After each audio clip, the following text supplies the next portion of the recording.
Krishna Krishna Krishna Hare Hare Hare Rama Hare Rama Rama Rama Hare Hare Hare Krishna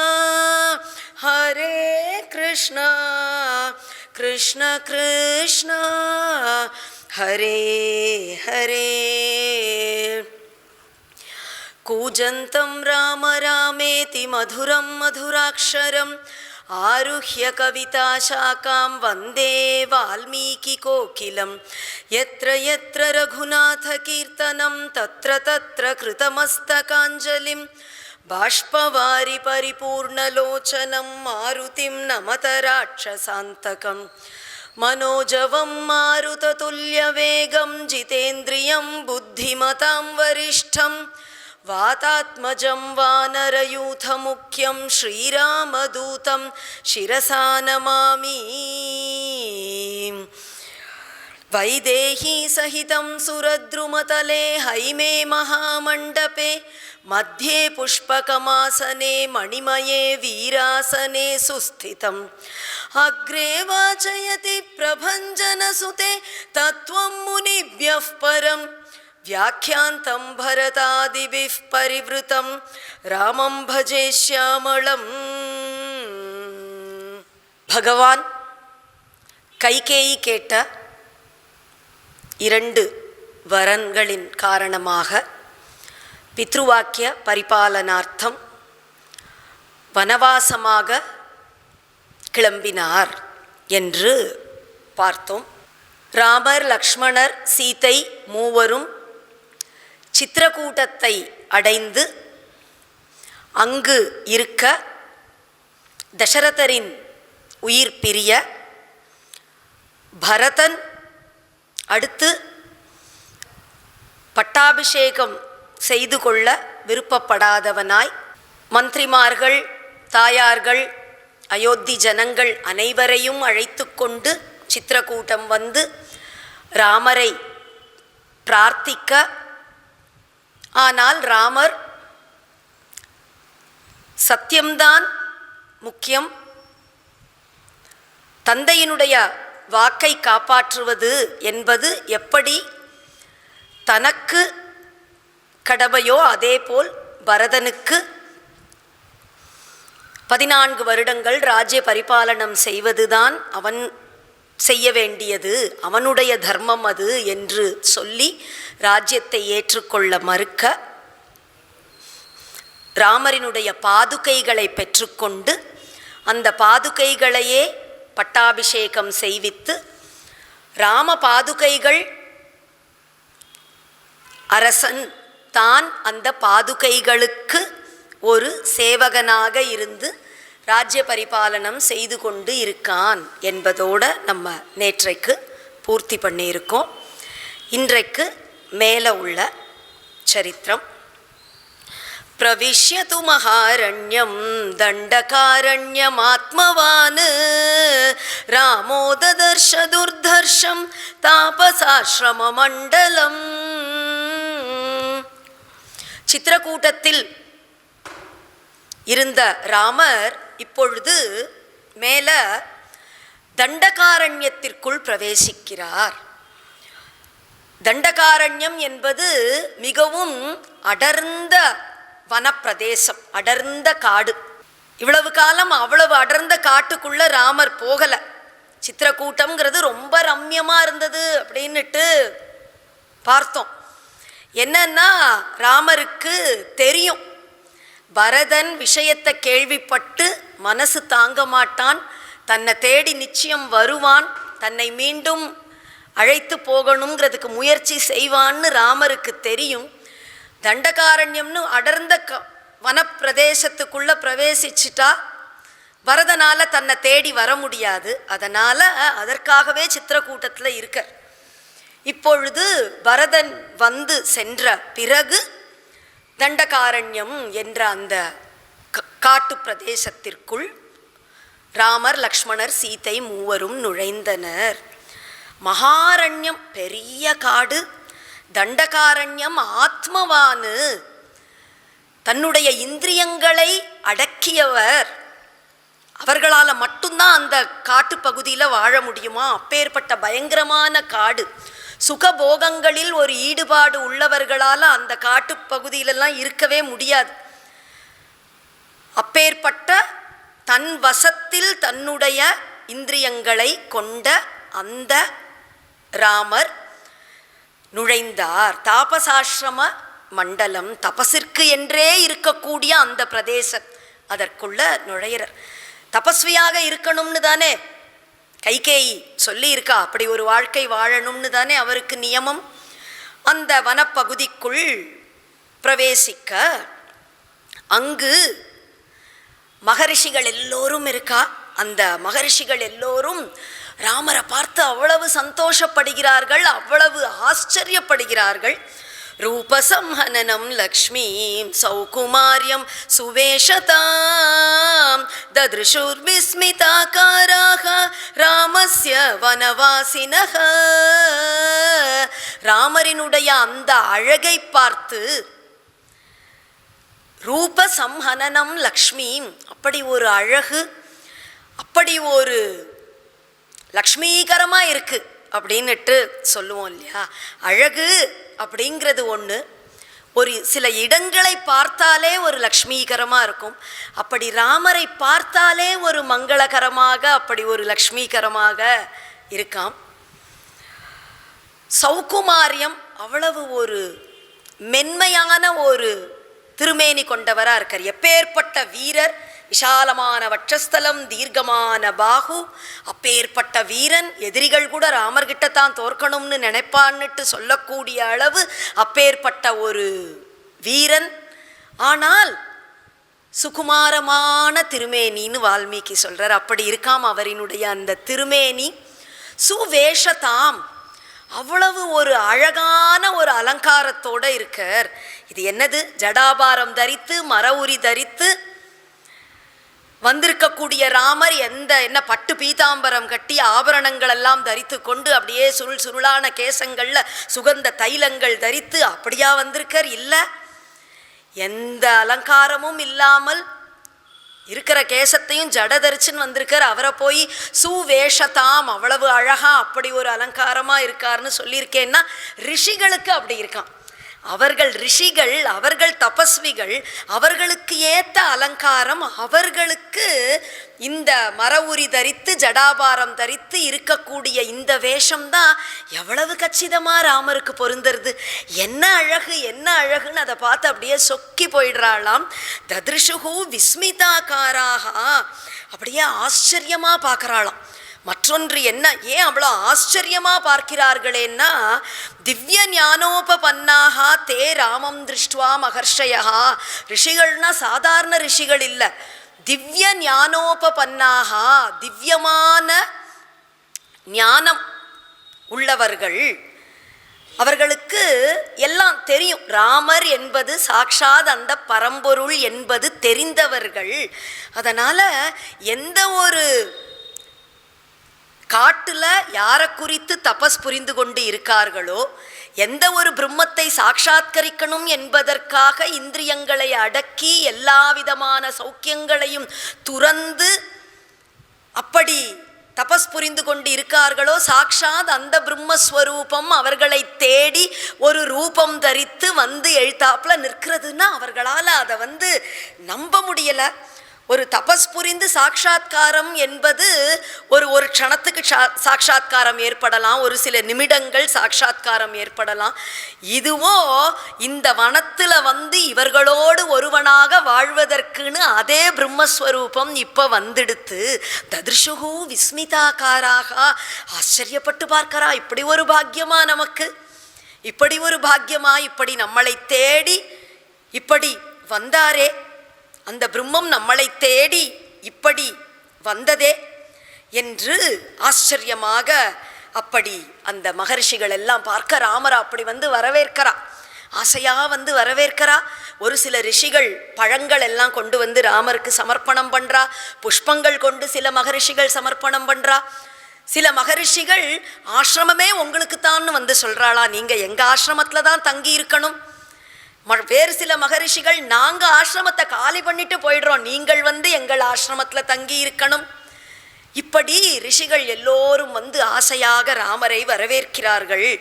மூலம் புஷ்பம் பலம் சர்வம் ஆசிரமஞ்ச மகாத்மனஹ நிவேதயித்வா தர்மஜ்ஞாஹ தேது பிராஞ்சலயோ ப்ருவன்.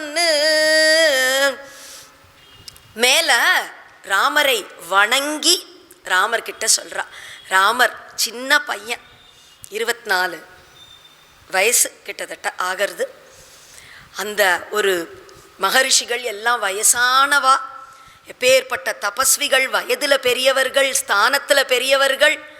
ஆனாலும் ராமரை பிராஞ்சலையோ ப்ருவன்னு கைகுவித்து ராமரை அஞ்சலி செய்து, அதுவும் பிராஞ்சலையோ பிரகிருஷ்டமா சிரசு மேல் கை குவித்து அஞ்சலி செய்து சொல்றாளாம். பகவானை மட்டும்தான் சிரசு மேல கை குவித்து அஞ்சலி செய்யலாம். அப்படி அஞ்சலி செய்து அந்த ராமரினிடத்தில் சொல்கிறார்கள். ந்யஸ்ததண்டா வயம் ராஜன் ஜிதக்ரோதா ஜிதேந்திரியாக ரக்ஷிதவ்யாஸ்த்வயா சஸ்வத் கர்ப்பபூதாஸ்தபோதனாக. ந்யஸ்ததண்டா வயம் ராஜன் ஜிதக்ரோதா ஜிதேந்திரியாக. ந்யஸ்ததண்டா, பிறரை தண்டிக்கணும், பிறரை சிக்ஷிக்கணும் என்ற ஒரு தர்மத்தை நாங்கள் விட்டவர்கள். ஜிதக்ரோதாக, கோபத்தை ஜெயித்தவர்கள். ஜிதேந்திரியாக, இந்திரியங்களை ஜெயித்தவர்கள். அதனால யாரையும் எதிர்த்து யாரையும் தண்டிப்பது அப்படிங்கிறது நாங்கள் செய்யறதில்லை. எங்கள் தபஸுக்கு அது பங்கம். காமம் குரோதம் என்பதெல்லாம் தபஸை அழிக்கக்கூடிய விஷயங்கள். அதனால் நாங்கள் இப்போ யாரிடத்திலும் கோபப்பட முடியாது. ராட்சசர்களினுடைய தொல்லை ரொம்ப அதிகமாக இருக்குது அந்த பிரதேசங்களில். அவர்களை நினச்சா இந்த மகரிஷிகளே அவர்களை வந்து அவர்களினுடைய தபோ வலிமையினால் ஒன்றுமே இல்லைன்னு பண்ணிடலாம். ஆனாலும் நாங்கள் கோபத்தை இப்போ காட்டினா தபஸ் வீணாக போயிடும். எதற்காக தவம் புரிகிறோமோ அந்த ஒரு பலனை அடையாமல் அந்த தபஸ் வீண் போயிடும். அப்படிங்கிறதுனால நாங்கள் அதை செய்யாமல் இருக்கோம். ரக்ஷிதவ்யா த்வயா, நீங்கள் தான் எங்களை இப்போ ரட்சிக்கணும். கர்ப்பபூதா ஸ்தபோதனாக, அதுவும் எப்படி ரட்சிக்கணுமா? கர்ப்பத்தில் ஒரு சிசு இருக்கு, அந்த குழந்தையை ஒரு தாய் எப்படி ரட்சிப்பாளோ அதை போன்று எங்களை நீ ரட்சிக்க வேண்டும். அந்த குழந்தைக்காகவே தான் கர்ப்பவதியாக இருக்கக்கூடிய ஒரு ஸ்திரீ கர்ப்பத்தில் இருக்கிற குழந்தைக்காக ரொம்ப காரம் சாப்பிட்டா குழந்தைக்கு ஒத்துக்காதேன்னு காரம் இல்லாத உணவாக சாப்பிட்றா. படுத்துக்கிறது கூட எப்படி திரும்பி படுத்துக்கணும், எப்படி படுத்துக்கணும், எப்படி நடக்கணும், என்ன சாப்பிடணும், எப்படி இருக்கணும் என்று அந்த கர்ப்பவதியாக இருக்கிற அந்த காலத்தில் பூரா அப்படி அந்த குழந்தையினுடைய நலனையே தன்னுடைய நலனாக கருதி ஒரு கர்ப்பவதியான ஸ்திரீ எப்படி இருக்காளோ அப்படி நீங்கள் எங்களை காப்பாற்ற வேண்டும். மற்றொன்று, கர்ப்பத்தில் இருக்கிற குழந்தை எங்கேயாவது அம்மா கிட்ட கேட்கறதா, அம்மா நீ தான் எப்படியாவது என்ன நன்னா பார்த்துக்கணும், வயிற்றுக்குள்ளே நான் இருக்கேன், ஏதாவது எனக்கு அனுகூலம் இல்லாத ஏதாவது ஒரு விஷயம் நீ பண்ணிடாத, பார்த்துமா எனக்கு ஏதாவது ஆயிட போகிறது, மெதுவா நட, எனக்கு ஏதாவது ஆயிட போகிறது, இதை சாப்பிடாத, குழந்தை ஏதாவது சொல்கிறதா, அது பாட்டுக்கு இருக்குது வயத்தில், அது கேட்கறது கிடையாது. என்ன நீ பார்த்துக்கணும் பார்த்துக்கணும்னு அந்த தாயே பார்த்து பார்த்து பார்த்து அந்த குழந்தைய பார்த்துக்கிறா. அந்த மாதிரி நீயே எங்களை ரட்சிக்க கூடியவன், நாங்கள் கேட்கணுங்கிற ஒரு அவசியம் கூட கிடையாது. ஆனாலும் உன்னிடத்தில் வந்து இப்படி விண்ணப்பம் பண்ணுறோம் அப்படின்னா உன்னிடத்துல வந்து சரணம்னு சொல்றதுக்கும் ஒரு பாக்கியம் பண்ணியிருக்கணும் இல்லையா? பகவான் எப்படியும் நம்மளை பார்த்துப்பான், சக்ருதேவ பிரபன்னாய அப்படின்னுட்டு பின்னாடி ராமர் சொல்ல போறார். ஒரு தடவை சரணம்னு பகவானை சரணம் அடைஞ்சிட்டா திரும்ப திரும்ப ஒவ்வொரு கஷ்டம் வரும்பொழுதும் பகவான் கிட்ட போய் நீதான் எனக்கு கதி, நீதான் என்னை காப்பாற்றணும், நீதான் என்னை காப்பாற்றணும் அப்படின்னுட்டு சொல்ல வேண்டியது கிடையாது. அவரே பார்த்துப்பார், அவருக்கே தெரியும். ஆனாலும் ஏன் நம்ம வந்து எப்போ பாரு பகவான் கிட்ட பிரபோ நீதான் எனக்கு எல்லாம், நீதான் என்னை காப்பாற்றணும் அப்படின்னுட்டு சொல்கிறோம், ஸ்தோத்திரங்கள் எல்லாம் பண்ணுறோம், பஜனைகள் செய்கிறோம், திரும்ப திரும்ப கோவிலுக்கு போய் அவன் சந்நிதியில் போய் நிற்கிறோம். எதுக்கு செய்கிறோன்னா அதில் ஒரு சந்தோஷம் இல்லையா, மனசுக்கு ஒரு நன்னா இருக்குது. ஒரு கோவிலில் போய் பகவான் சந்நிதியில் பிரபோ நீதான் எனக்கு எல்லாம், நீதான் என்னை ரட்சிக்கணும்னு சொல்லிட்டாலே நமக்கு மனசு ஒரு ஆறுதல் அடையிறது, ஒரு அமைதி பெறுறது. இப்போ இந்த மகரிஷிகளுக்கும் தேடி நேரில் வந்துட்டேன். அவர் வந்து அநாமமாய் அரூபமாய் அப்படின்னுட்டு இருக்கார் அப்படின்னா அது வேற விஷயம். தேடி நீ ரூபம் தரித்து எழுத்தாப்புல வந்து எங்க முன்னாடி நிற்கும் பொழுது நாங்கள் உன்னிடத்துல 4 வார்த்தை இப்படி சொல்ல எங்களுக்கு கிடைச்சிருக்கே, எங்க பாக்கியம். ராமா நீதான் எங்களுக்கு கதி, எங்களை நீதான் காப்பாற்றணும் அப்படின்னு கேட்கறதுக்கு எங்களுக்கு ஒரு பாக்கியம், எங்களுக்கு ஒரு வாய்ப்பு கிடைச்சதே. அதனால இப்ப சொல்றோம், இல்ல கேட்காமலே நீ எங்களை காப்பாற்றுவேன்னு எங்களுக்கு தெரியும். ரக்ஷிதவ்யா துவயா சஸ்வத், இல்ல இப்ப இங்க வந்திருக்க நாங்க வந்து உன்னிடத்துல விண்ணப்பம் பண்றோங்கிறதுனால தான் நீ எங்களை காப்பாற்ற போறன்னு அர்த்தமா? இல்லை, என்றைக்குமே சஸ்வத்து, எப்பொழுதுமே நீதான் எங்களை ரட்சித்து கொண்டு இருக்க. உன்னை விட்டா எங்களுக்கு வேற கதி இல்லை. ரிஷிகளை ரட்சிக்கிறார், பக்தர்களை ரட்சிக்கிறார்னு இல்லை, எல்லாரையுமே பகவான் தான் எப்பொழுதும் ரட்சிச்சுன்னு இருக்கார். உள்ள போடுற சோறு போய் ஜீரணமாகிறது இல்லையா, எதையோ உள்ள போடுறோம், உள்ள போட்டா அந்த சாப்பாடு போய் ஜீரணமாகிறது. பார்க்கறதுக்குன்னு கண்ணை கொடுத்துருக்கான், கேட்கறதுக்குன்னு காதை கொடுத்துருக்கான், பேசுறதுக்குன்னு நாக்கை கொடுத்துருக்கான், எல்லாம் அவன் தானே கொடுத்துருக்கான். அதெல்லாம் இல்லைன்னா நம்ம இவ்வளவு சுகங்களை அனுபவிக்க முடியுமா? எல்லாத்தையும் கொடுத்து போய் அனுபவி, லோக சௌக்கியங்களை எல்லாம் அனுபவி. அது போருங்கிற எண்ணம் வந்தா அதற்கு மேல என்கிட்ட வரணும்னு நினைச்சு என்கிட்ட வா. லௌகீகமோ பாரமார்த்திகமோ 2 பாதையையும் காட்டி அதற்கு வேணுங்கிற அவ்வளவு சௌக்கியத்தையும் நமக்கு கொடுத்து அவன் தானே அனுப்பியிருக்கான்.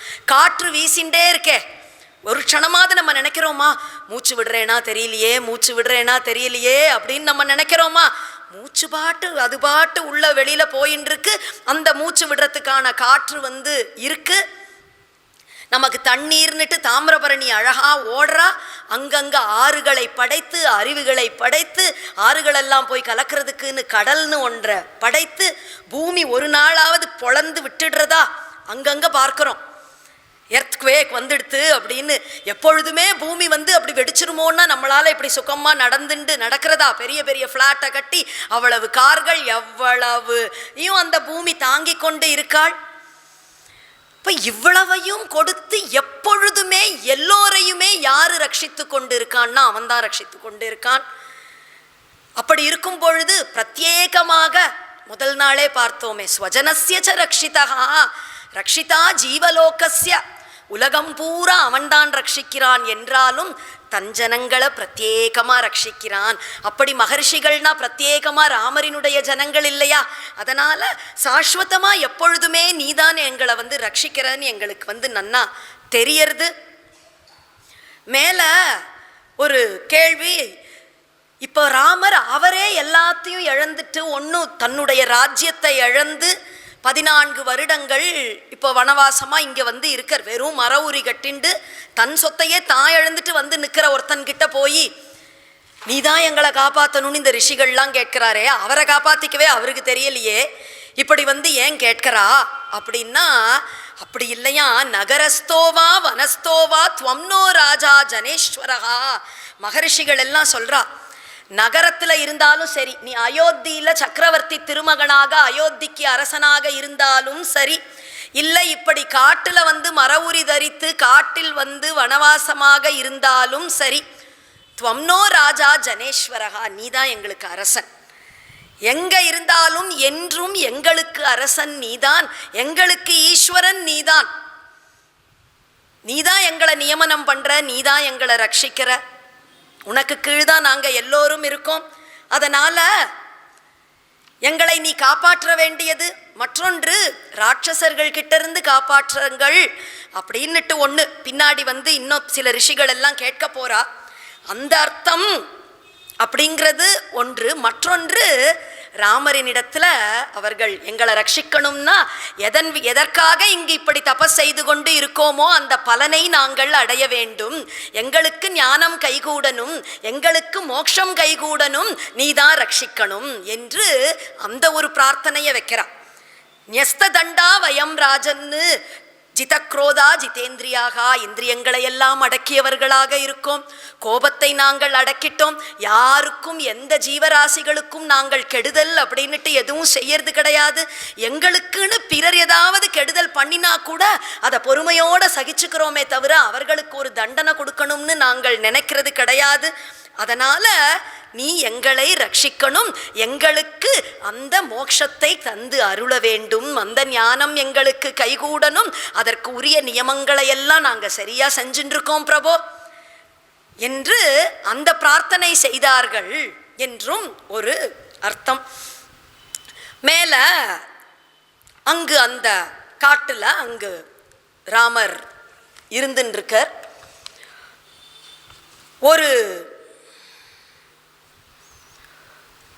சரபங்கரினுடைய ஆசிரமத்துக்கு போகிறார். இந்த 14 வருடங்கள்ல ஒரு சில மகர்ஷிகளினுடைய ஆசிரமத்தில் ஒரு நாள், சில மகர்ஷிகளின் ஆசிரமத்தில் ஒரு மாதம், சில மகர்ஷிகளினுடைய ஆசிரமத்தில் ஒரு வருஷம், இப்படி பல்வேறு மகர்ஷிகள் ஆசிரமத்தில் தான் ராமர் தங்கிண்டே இருக்கார். கடைசியில தான் பஞ்சவட்டிக்கு போகிறார்.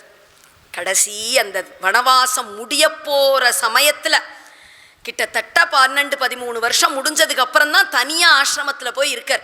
என்னன்னா ராவணன் வரணும், வந்து சீதையை அபகரிச்சுட்டு போகணும், இவ்வளவு மகரிஷிகளோட எல்லாரோடையும் இருந்தால் அதற்கு அனுகூலமாக இருக்காதுன்னு அவதார காரியத்தை முடிக்கிறதுக்காக கடைசியில் அந்த பஞ்சவட்டியில் போய் தனக்கு என்று ஒரு ஆசிரமம் அமைச்சுக்கிறாரே தவிர அது வரைக்கும் வருடக்கணக்காக இந்த மகரிஷிகள் எல்லார் ஆசிரமத்திலையும் தான் ராமர் தங்கி இருக்கார். சரபங்கரினுடைய ஆசிரமத்துக்கு போகிறார்.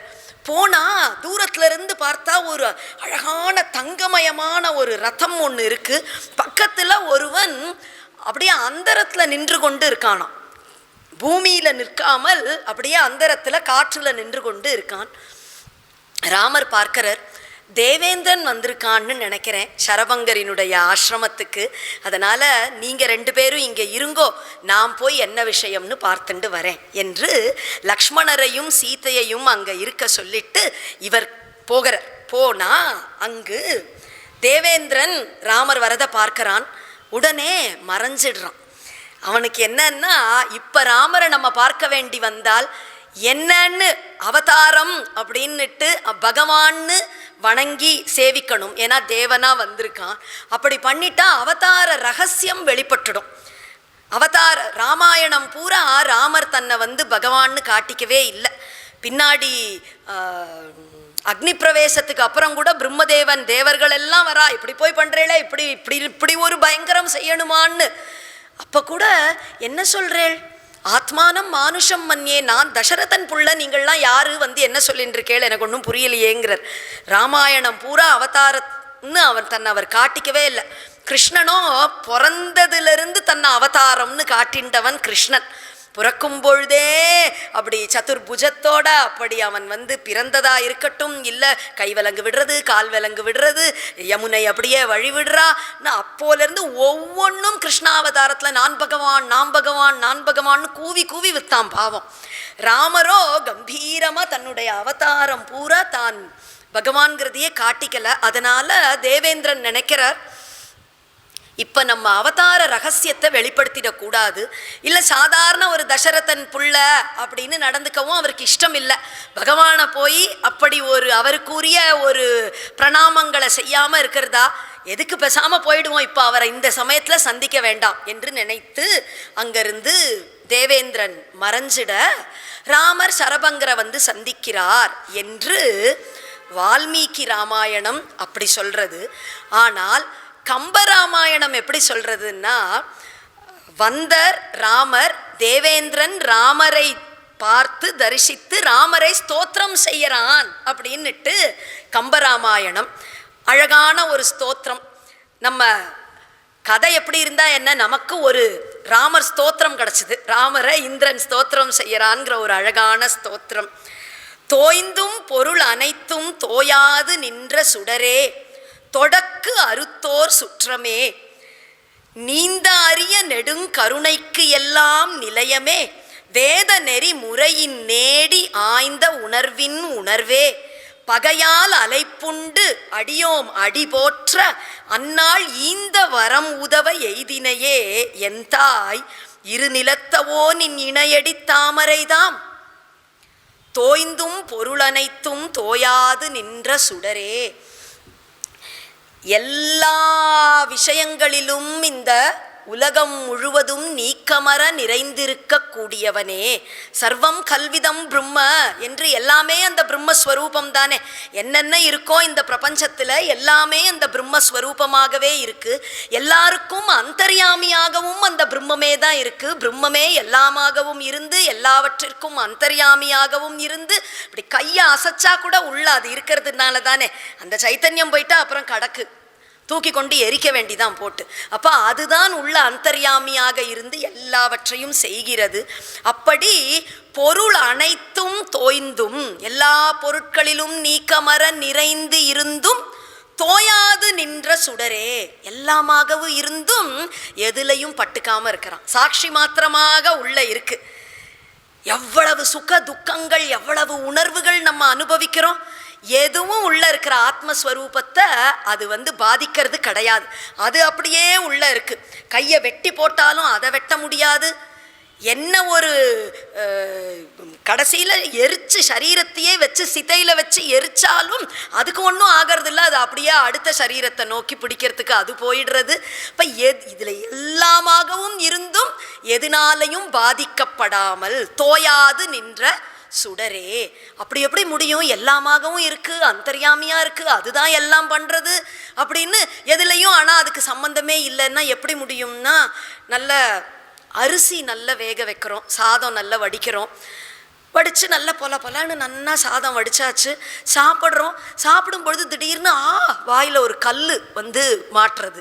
அப்போ அவ்வளவு நேரம் அந்த அரிசியில் அந்த கொதிக்கிற தண்ணியில் அப்படி கொதிச்சும் அந்த அரிசி நல்லா வெந்துடுறது. கல் எந்த விதத்துலையும் மாறாமல் அது அப்படி கல்லாகவே இருக்குது, நம்ம வாயில் கடிபடுறது. அதை மாதிரி எல்லாத்துக்குள்ளேயும் அவனே இருந்தாலும், அவனாகவே எல்லாமும் இருந்தாலும் எதுனாலையும் அவன் பாதிக்கப்படாதவனாக அவன் தனித்த வஸ்துவா அவன் அப்படியே இருக்கானாம்.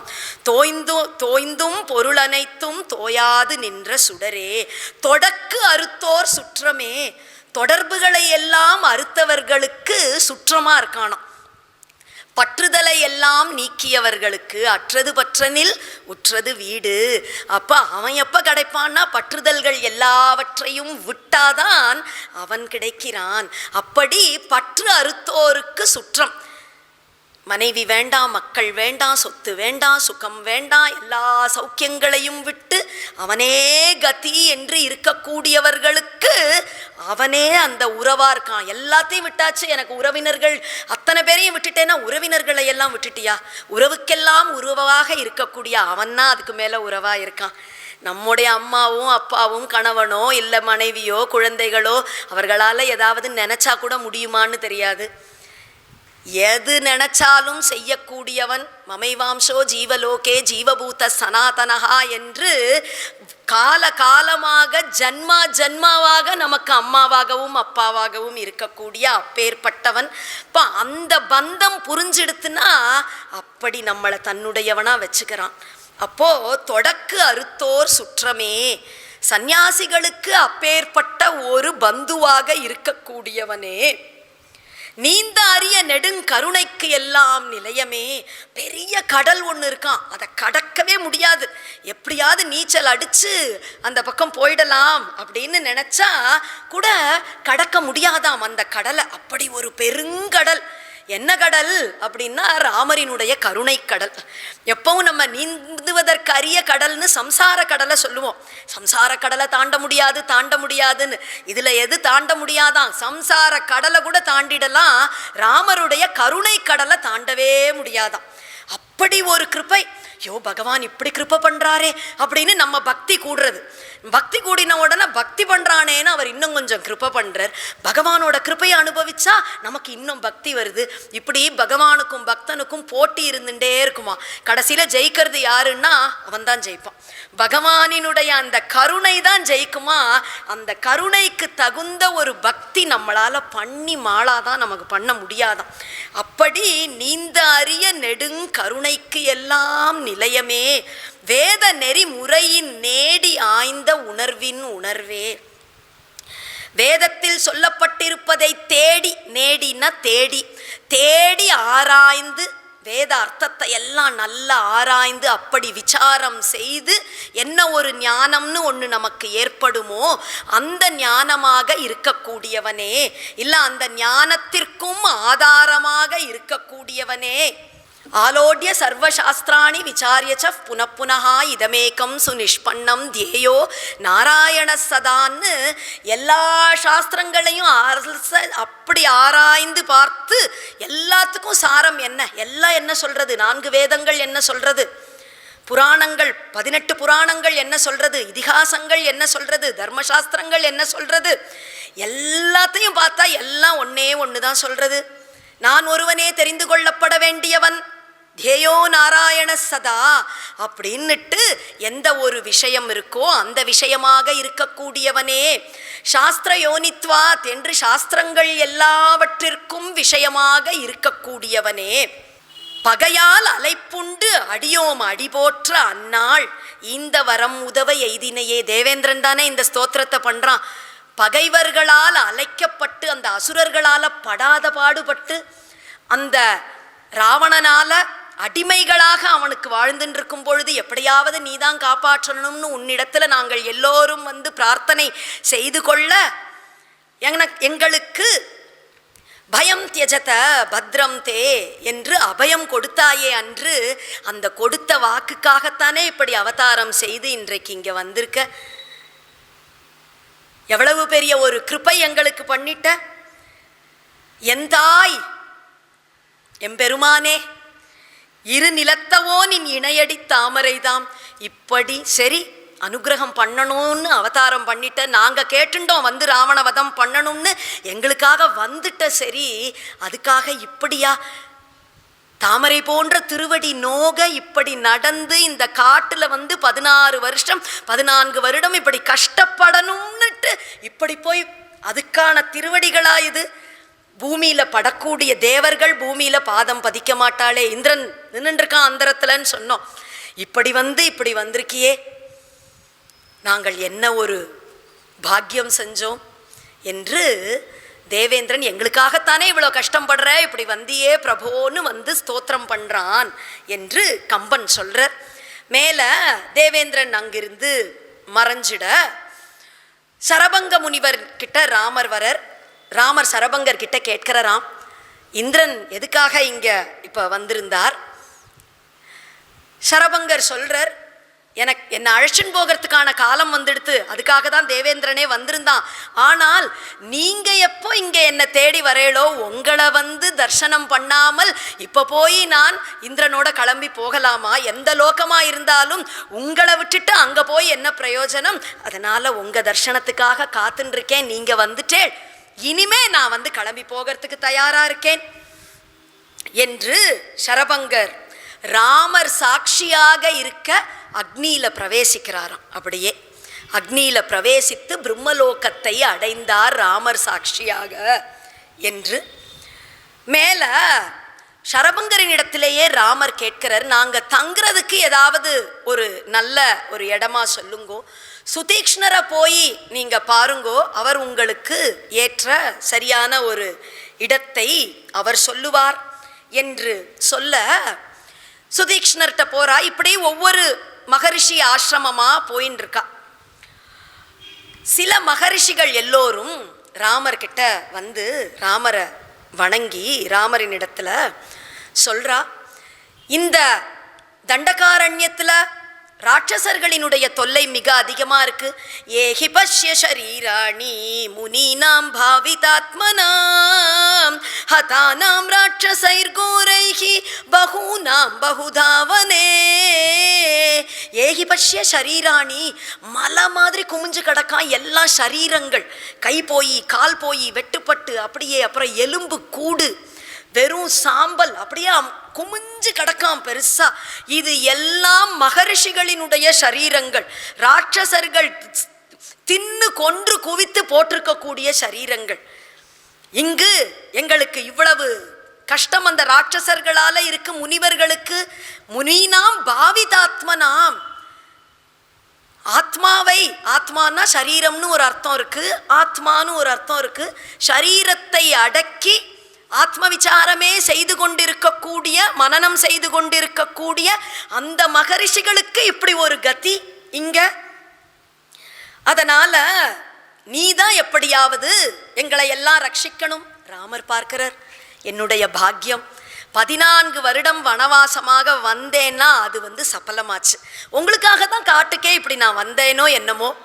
பவதாம் அர்த்த சித்தியர்த்தம் ஆகதோகம் எதிர்ச்சயா தஸ்ய மேயம் வனே வாசோ பவிஷ்யதி மகாபலஹா. உங்களுக்காக இந்த வனத்துக்கு நான் வந்தேன்னு நினச்சிக்கிறேன். பெரிய பாக்கியம் எனக்கு, உங்களுக்கு இந்த கைங்கரியம் பண்ணறதுக்கு. அவசியம் இந்த தண்டகாரண்யத்தை ராட்சசர்களே இல்லாமல் ஆக்குவேன், இந்த பிரதேசத்தையே, நீங்க கவலையே பட வேண்டாம் என்று சொல்ல சீதை பார்க்கறா. இதையெல்லாம் கேட்டுன்னு இருக்கா. ஆஹா, இவர் வந்த இடத்துல இந்த ராட்சசர்களை எல்லாம் இப்படி வதம் செய்வேன் அப்படின்னுட்டு இப்படி சொல்றாரே. மெதுவா ராமர்கிட்ட சொல்றா, 3 விஷயங்கள் தவறானவை அப்படின்னுட்டு நம்ம சாஸ்திரங்கள் சொல்லறது. பொய் பேசுறது என்பது கூடவே கூடாது என்று சொல்லப்பட்டிருக்கு. பிறன் மனைவியை நோக்குவது அப்படிங்கிறது ஒரு பெரிய பாபமாக சொல்லப்பட்டிருக்கு. 3வது, நமக்கு கெடுதலே பண்ணாதவர்களுக்கு நம்ம கெடுதல் பண்றது. தனக்கு எந்த விதத்திலும் தன்னிடத்தில் விரோதம் இல்லாதவர்களை வதம் செய்வது என்பது ஒரு பெரிய குற்றமா சொல்லப்பட்டிருக்கு. நீங்கள் சத்தியசந்தர், அப்பாவினுடைய சத்தியத்தை காப்பாத்துறதுக்கு இதோ உங்க ராஜ்யத்தை விட்டுட்டு 14 வருடங்கள் இப்படி கஷ்டப்படுறேன். பரதாரம் அப்படிங்கிறது நீங்க ஏறெடுத்தும் பார்க்க மாட்டேன்னு தெரியும். என்னை விட வேற யாருக்கு அது நன்னா புரியும். அப்பேற்பட்ட ஒரு தர்மத்தில் உள்ளவர் நீங்கள். ஆனால் அந்த 3வதா ஒன்று இருக்குது பார்த்தீங்களா, பிறர் நமக்கு எதுவும் கஷ்டம் கொடுக்கலைன்னா அவர்களுக்கு எதிராக நம்ம எதுவும் செய்யக்கூடாதுன்னு. இப்போ அதை நீங்கள் செய்கிறேளோன்னு எனக்கு ஒரு சந்தேகம் இருக்குது. ராட்சசர்கள் நமக்கு எந்த விதத்திலும் எந்த தொந்தரவும் பண்ணலை, நமக்கும் ராட்சசர்களுக்கும் எந்த ஒரு விரோதமும் இல்லை. அப்படி இருக்கும் பொழுது அவர்களை நான் ஒழிப்பேன் அப்படின்னுட்டு போய் நீங்கள் சொல்கிறேளே, இது சரியா? நமக்கு என்ன வந்தது? அவர்களை எதிர்த்து நீங்கள் அவர்களை அடியோடு வதம் செய்வேன், இந்த பிரதேசத்தையே ராட்சசர்கள் இல்லாமல் ஆக்குவேன்லாம் சொல்றேளே, இதை நீங்க செய்யலாமா என்று சீத்தை கேட்க ராமர் சொல்றார், க்ஷத்ரியைர் தார்யதே சாபோ நார்த்த சப்தோ பவேதிதி தே சார்த்தா தண்டகாரண்யே முனைய சம்சிதவ்ரதாக. சீதே, க்ஷத்ரியர்கள் அப்படின்னுட்டு கையில் பெருசாக ஆயுதம் தரித்து எதுக்கு நம்மளாம் இருக்கோம்னு நீ நினச்சின்னு இருக்க. ஆர்த்தநாதம் கேட்கக்கூடாது, எங்குமே ராஜ்யத்தில் ஐயோன்னு யாரும் சொல்லக்கூடாது, எனக்கு கஷ்டம்னு யாருமே சொல்லக்கூடாதுங்கிறதுக்காக தான் க்ஷத்ரியர்கள் என்பவர்கள் இருக்கிறதே, அவர்கள் ஆயுதம் தரிக்கிறதே அப்படித்தான். அதனால் இந்த ஒரு காட்டுல மகர்ஷிகளுக்கு இவ்வளவு ஒரு கஷ்டம் இருக்குன்னா அதை தீர்க்க வேண்டியது க்ஷத்ரியனாகிய என்னுடைய கடமை. க்ஷத்ரியர்களுக்கு அந்த கடமை இருக்கு, கேட்காமலே நான் பண்ணணும்னு இருக்க. இந்த மகர்ஷிகளோ என்னை சரணமடைந்து ராமா நீதான் கதி, எப்படியாவது எங்களை காப்பாத்துன்னு கேட்க வேற செஞ்சிட்டாங்கும் பொழுது நான் அதை செய்யாம இருக்கலாமா? சரண்யம் சரணம் கதாகா, யாருக்குனாலும் அபயம் கொடுப்பேன் என்பதை விரதமாக கொண்ட என்ன சரணம் அடைஞ்சிருக்கா. மேலும் சரணமடைந்தவர்கள் யாரு? யாரோ சரணமடைந்தா கூட அபயம் அபயம் சர்வபூதேபியோ ததாமி, எந்த ஜீவராசிக்கும் அபயம் கொடுப்பேங்கிறத விரதமா வச்சுருக்கேன் என்கிட்டக்க. அப்படி இருக்கும் பொழுது இப்பேற்பட்ட மகரிஷிகள் பிராமணேபியோ விசேஷதா, ரிஷிகள் சரணமடைந்து அவர்களுக்குள்ளதை நான் செய்யாமல் இருப்பேனா? அப்யகம் ஜீவிதம் ஜஹ்யாம் த்வாம் வாசீதே சலக்ஷ்மணாம் நது பிரதிஜ்ஞாம் சம்ஸ்ருத்ய பிராமணேபியோ விசேஷதா.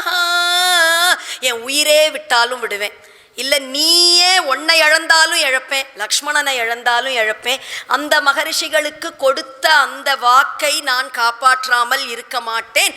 கண்டிப்பாக ராட்சசர்களே இல்லாமல் இந்த பிரதேசத்தை செய்வேன், அவர்களுக்கு கொடுத்த வாக்கை நான் செய்யத்தான் செய்வேன் என்று சீதையினிடத்தில் சொல்ல, சீதைக்கு ஏதோ மனசில் ஒரு வந்த இடத்துலையும் ராமருக்கு ஏதாவது நேர்ந்துட போறதே, ராட்சசர்கள் எவ்வளோ பயங்கரமானவர்கள், ஏதாவது நேர்ந்துட போறதே என்று அவளுக்கு ஒரு கவலை. மேல அகஸ்தியரினுடைய ஆசிரமத்துக்கு போறா. அகஸ்தியர் பலவிதமான அஸ்திர சஸ்திரங்கள் எல்லாம் ராமருக்கு கொடுக்கிறார். இப்படி கொஞ்ச காலம் ஒவ்வொரு மகரிஷிகளினுடைய ஆசிரமத்திலேயா இருந்து கொண்டு வருடங்கள் போயிடுறது. கிட்டத்தட்ட 13 வருஷம் கிட்ட ஆயிடுறது. இப்போ பஞ்சவட்டிக்கு நம்ம இங்க ஒரு ஆசிரமம் நமக்குன்னு அமைச்சுக்கலாம். ராமர் சொல்ல ஒரு அழகான அப்படி ஒரு ஆசிரமத்தை லக்ஷ்மணர் கட்டுறாராம். ஒரு அழகிய குடில் ஒன்று கட்டி ராமரை அழைச்சின்னு பாருங்கோன்னா நன்னா இருக்கா அப்படின்னுட்டு காட்டுறாராம். அதை பார்க்குற ராமர் பார்த்த உடனே அப்படியே மனசு திரவிச்சு போயிடுறதாம். இப்படி எப்படி இந்த லக்ஷ்மணன் இவ்வளவு அழகா இதெல்லாம் அவன் எங்க கத்துண்டான்? இப்படி ஒரு ஆசிரமம் ஒன்று அமைச்சிருக்கானே. பாவஜ்ஞேன கிருதஜ்ஞேன தர்மஜ்ஞேன ச லக்ஷ்மணா த்வயா புத்ரேண தர்மாத்மா ந சம்வ்ருதः பிதா மம. பாவஜ்ஞேன கிருதஜ்ஞேன தர்மஜ்ஞேன ச லக்ஷ்மணா. கைங்கரியம் பண்றேன்னு நிறைய பேர் வருவா. ஆனால் மனசு அறிஞ்சு கைங்கரியம் பண்ண எல்லாருக்கும் தெரியாது. கைங்கரியம் உபகாரம் பண்றேன்னு உபத்திரம் பண்றவா தான் ஜாஸ்தியா இருப்பா. அதுவும் சொன்னதை செய்யறவா வேணா சிலர் இருப்பா, இதை செய் அப்படின்னா செஞ்சுட்டு போயிடுவா. மனசு அறிஞ்சு சொல்லாட்டாலும் இப்படித்தான் செய்யணும்னு தெரிஞ்சு இவ்வளவு அழகா இப்படி பண்ணிருக்கியேப்பா நீ. அதுவும் நியமமா எப்படி கட்டணுமோ, ஒரு குடில்னா எப்படி இருக்கணுமோ அவ்வளவு அழகா சரியா கரெக்டா பண்ணிருக்கியே. நான் நினைச்சேன் அப்பா போன உடனே ஐயோ அப்பா இல்லாத குழந்தைகளா போயிட்டோமே, நம்மளை பார்த்துக்கன்னு இனிமே யார் இருக்கா, நம்ம தான் எல்லாரையும் பார்த்துக்கணுங்கிற ஒரு ஸ்தானத்துக்கு வந்துட்டோம், நம்மளை பார்த்துக்க யாரும் இல்லையேன்னு நினைச்சேன். அப்படி நினைச்சிருக்க கூடாது லக்ஷ்மணா, நீ இருக்கப்பா என்னை பார்த்துக்க. எனக்கு அப்பா ஸ்தானத்துல நீ இருக்கியோன்னு எனக்கு இப்ப தோணுறது. இப்படி பண்ணிருக்கேன்னு ரொம்ப சந்தோஷப்படுறார். அந்த பஞ்சவட்டியில அந்த குட்டில்ல இருந்து கொண்டு இருக்கார்கள் ராமர், லக்ஷ்மணர், சீதை 3 பேரும். ஒரு நாளைக்கு அழகா கோதாவரியில காலமே போய் ஸ்நானம் பண்றா. கோதாவரி நதி தீரத்துல தான் இருக்கா. அங்கு போனால் அப்படியே குளிர், அப்படியே அந்த தண்ணீர் அவ்வளவு ஒரு சில்லுன்னு அப்படி இருக்கு. ராமருக்கு உடனே பரதன் ஞாபகம் வந்துடுறது. தன்னை மாதிரியே தானே எல்லா நியமங்களோடு அவன் அங்கே இருக்கான். இந்த தக்ஷிண தேசத்திலேயே இப்படி ஒரு குளிர் இருக்குமானால் வடநாட்டில் அங்கே அந்த சரையூ நதியில் எப்படித்தான் பரதன் ஸ்நானம் பண்ணுறானோ. அத்தியந்த சுக சம்ருத்தக சுகுமாரோ ஹிமார்திதக கதம் த்வபரராத்ரேஷு சரையூம் அவகாஹதே. சுகுமாரமான திருமேனி அந்த பரதனுக்கு. அவனால் இதெல்லாம் சகிக்கவே முடியாது. எப்படித்தான் இந்த குளிரை தாங்கி அவன் இவ்வளோ நேரம் அங்கே எப்படி இருப்பானோன்னு இருக்கு என்று ராமர் சொல்றார். இப்படி பரதனோட ஒரு ஸ்மரணத்தோடு ஸ்நானம் பண்ணிட்டு வரர். மேலே அழகா காலமே ஸ்நானம் செய்து தன்னுடைய குடிசை அந்த குடிலுக்கு வெளியில உட்கார்ந்து ஜபம் பண்ணிட்டு இருக்காராம். அப்படியே அவரினுடைய அந்த ஒரு தேஜஸ், சும்மாவே அப்படி ஒரு தேஜஸோடு இருக்கக்கூடிய ராமர் அப்படி அமர்ந்து ஜபம் வேற செய்யறார்னா ஆச்சரியமா பிரகாசிக்கிறது அவரினுடைய அந்த முகம். அப்படி ஒரு சாந்தமான ஒரு மனநிலையோட அப்படி அவர் அமர்ந்திருக்க அந்த பக்கமா சூர்பனகை வரா. சூர்பனகை வந்து பார்க்கறா, ஆஹா இது யாரு, இப்பேற்பட்ட ஒரு மனிதன், என்ன ஒரு அழகு, ராட்சசர்களே நடமாடக்கூடிய இந்த பிரதேசங்கள்ல தைரியமா இங்க வந்து இப்படி இருக்கானே, யாரு இது என்று ஆச்சரியமா பார்க்கறா. சரி போய் கேட்டுடலாம் யாருன்னு நேர ராமர் கிட்ட வரா. அவள் எப்படி இருக்கா பார்க்கங்கிறத வால்மீகி ரொம்ப அழகா ஒரு ஸ்லோகத்துல சொல்ற. சுமுகம் துர்முகி ராமம் விருத்த மத்தியம மகோதரி விஷாலாட்சம் விரூபாட்சி சுகேஷம் தாம்ரமூர்தஜா பிரியரூபம் விரூபாசா சுஸ்வரம் பைரவஸ்வனா தக்ஷிணம் வாமபாஷினி நியாயவிருத்தம் துர்விருதா. சுமுகம் துர்முகி, ராமரை பார்த்து ஆசைப்படுறா. இவ்வளவு அழகா இருக்காரே யாருன்னு கேட்போன்ட்டு தான் வரா. வால்மீகிக்கு பொறுக்கலை, இவ இருக்கிற லட்சணத்துக்கு ராமர் கேட்கிறதா. ராமர் ஆசைப்படுறா பாத்தியா. சுமுகம் துர்முகி, துர்முகி பார்க்க சகிக்கல, அவ்வளோ கோரமா ஒரு முகம். இவரோ சுமுகம், அப்படி ஒரு அழகெல்லாம் கொட்டி வச்ச மாதிரி ஒரு முகம் இவருக்கு. ராமம் விருத்த மத்தியமம், அப்படியே அவரினுடைய நடு பிரதேசம் இடுப்பெல்லாம் அப்படி ஒரு மத்தியமமா சரியா இருக்க வேண்டிய அளவுல இருக்கான். அவளோ மகோதரி, அப்படி பானை மாதிரி வயறு தொங்கின்னு இருக்கான், அப்படி இருக்காளாம் அந்த சூர்பனகை. விசாலாட்சம், காதுவரை நீண்ட தாமரை போன்ற அழகிய கண்கள் உடையவராக ராமர் இருக்க, அவளோ விரூபாட்சி, அப்படி கோரமா முட்டை கண்ணு இருக்கான் அவளுக்கு. சுகேஷம் தாமிரமூர்தஜா, ஜட பண்ணிண்டார் ஜடாபாரமான்னுட்டு சொல்றோம். இப்பவும் வால்மீகி சொல்ற சுருள் சுருளா அப்படி அழகா இருக்கான் ராமரினுடைய அந்த கேசம். ஜடாபாரம் பண்ணிட்டு கூட என்ன அழகா இருக்கு அப்படிங்கிற மாதிரி இருக்கான் ராமரினுடைய கேசம். அவளுக்கோ வெறும் செம்பட்டையா இருக்கான், அப்படியே செம்பட்டையா அப்படி இருக்கான் அவளினுடைய அந்த கூந்தல். தக்ஷிணம் வாமபாஷினி, அப்படியே பேசினாலே பிரியம்மா அவ்வளவு அழகா பேசக்கூடியவரா ராமர். அவளோ அப்படி ஒரு துஷ்டை, பேசக்கூடாததை மட்டும்தான் பேசக்கூடியவள்னு அவ இருக்கா. சுஸ்வரம், ராமர் குரலோ அப்படி இனிமையா இருக்கு. அவள் குரலோ பைரவஸ்வனா, பயங்கரமா அப்படியே கேட்கவே கோரமா பயமா இருக்கான், அப்படி ஒரு குரல்ல அவள் பேசுறாளாம். நியாய விருத்தம், நியாயத்தை தவிர வேற எதையும் செய்யக்கூடாதுன்னு சரியான தார்மீகமா மட்டுமே இருக்கக்கூடியவர் ராமர். துர்விருத்தா, செய்யக்கூடாததை மட்டுமே செய்யக்கூடியவள் அவள். ஒரே ஸ்லோகத்துல மாத்தி மாத்தி அந்த கான்ட்ராஸ்ட் அப்படியே காட்டுறார். அப்படி இருக்கிற இந்த சூர்பனகை ராமர்கிட்ட வராளாம், வந்து பேசுறதுக்கு வரா. அவர் மேல் ஆசைப்பட்டு அவரை அணுகினாள் அப்படின்னுட்டு. இதே இது ஆனால் கம்பன் வந்து எப்படி சொல்றாருன்னா, சூர்பனகை இந்த சுயரூபத்தோட வரலையாம், வால்மீகி அப்படியே வந்தார்னு சொல்றார். கம்பன் சொல்றார், ராமரை பார்த்த உடனே அப்படியே சொக்கி போய், அடடா இப்படி போனா அவர் நம்மளை வந்து ஏத்துக்க மாட்டாரே, என்ன நினைப்பார்னு அழகான ரூபம் எடுத்துட்டாளாம். தன்னை ஒரு அழகான பெண்ணாக மாற்றிக்கொண்டு ராமர் கிட்ட வந்தாள். பஞ்சி ஒளிர் விஞ்சு குளிர் பல்லவம் அணுங்க செஞ்செவிய கஞ்சம் நிகர் சீரடியலாகி அஞ்சொழில மங்கையென அன்னமென மின்னும் வஞ்சியென நஞ்சமென வஞ்சமகள் வந்தாள்.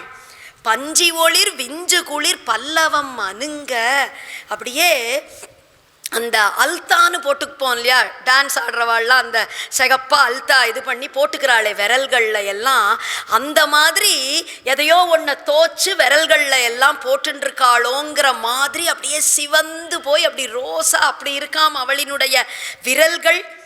பல்லவம் அணுங்க, அப்படி தளிர்கள் எல்லாம் எவ்வளவு மென்மையா இருக்கும், செடிகள்ல அப்பதான் வந்திருக்கக்கூடிய இலைகள், அந்த தளிர்கள் கூட மென்மை குறைச்சல்ங்கிற அளவுக்கு மென்மையா இருக்கான் அவளினுடைய சரீரம். அப்படி ஒரு மென்மையான சரீரம் தாங்கியவளாக செஞ்செவிய கஞ்சம் நிகர் சீரடியலாகி, அப்படியே சிவந்த தாமரை போன்ற திருவடிகள் அவளுக்கு இருக்கான். காலெல்லாம் அப்படி அழகா அப்படி தன்னுடைய ரூபத்தை மட்டும் மாத்திக்கலையாம், சீர அடியல்.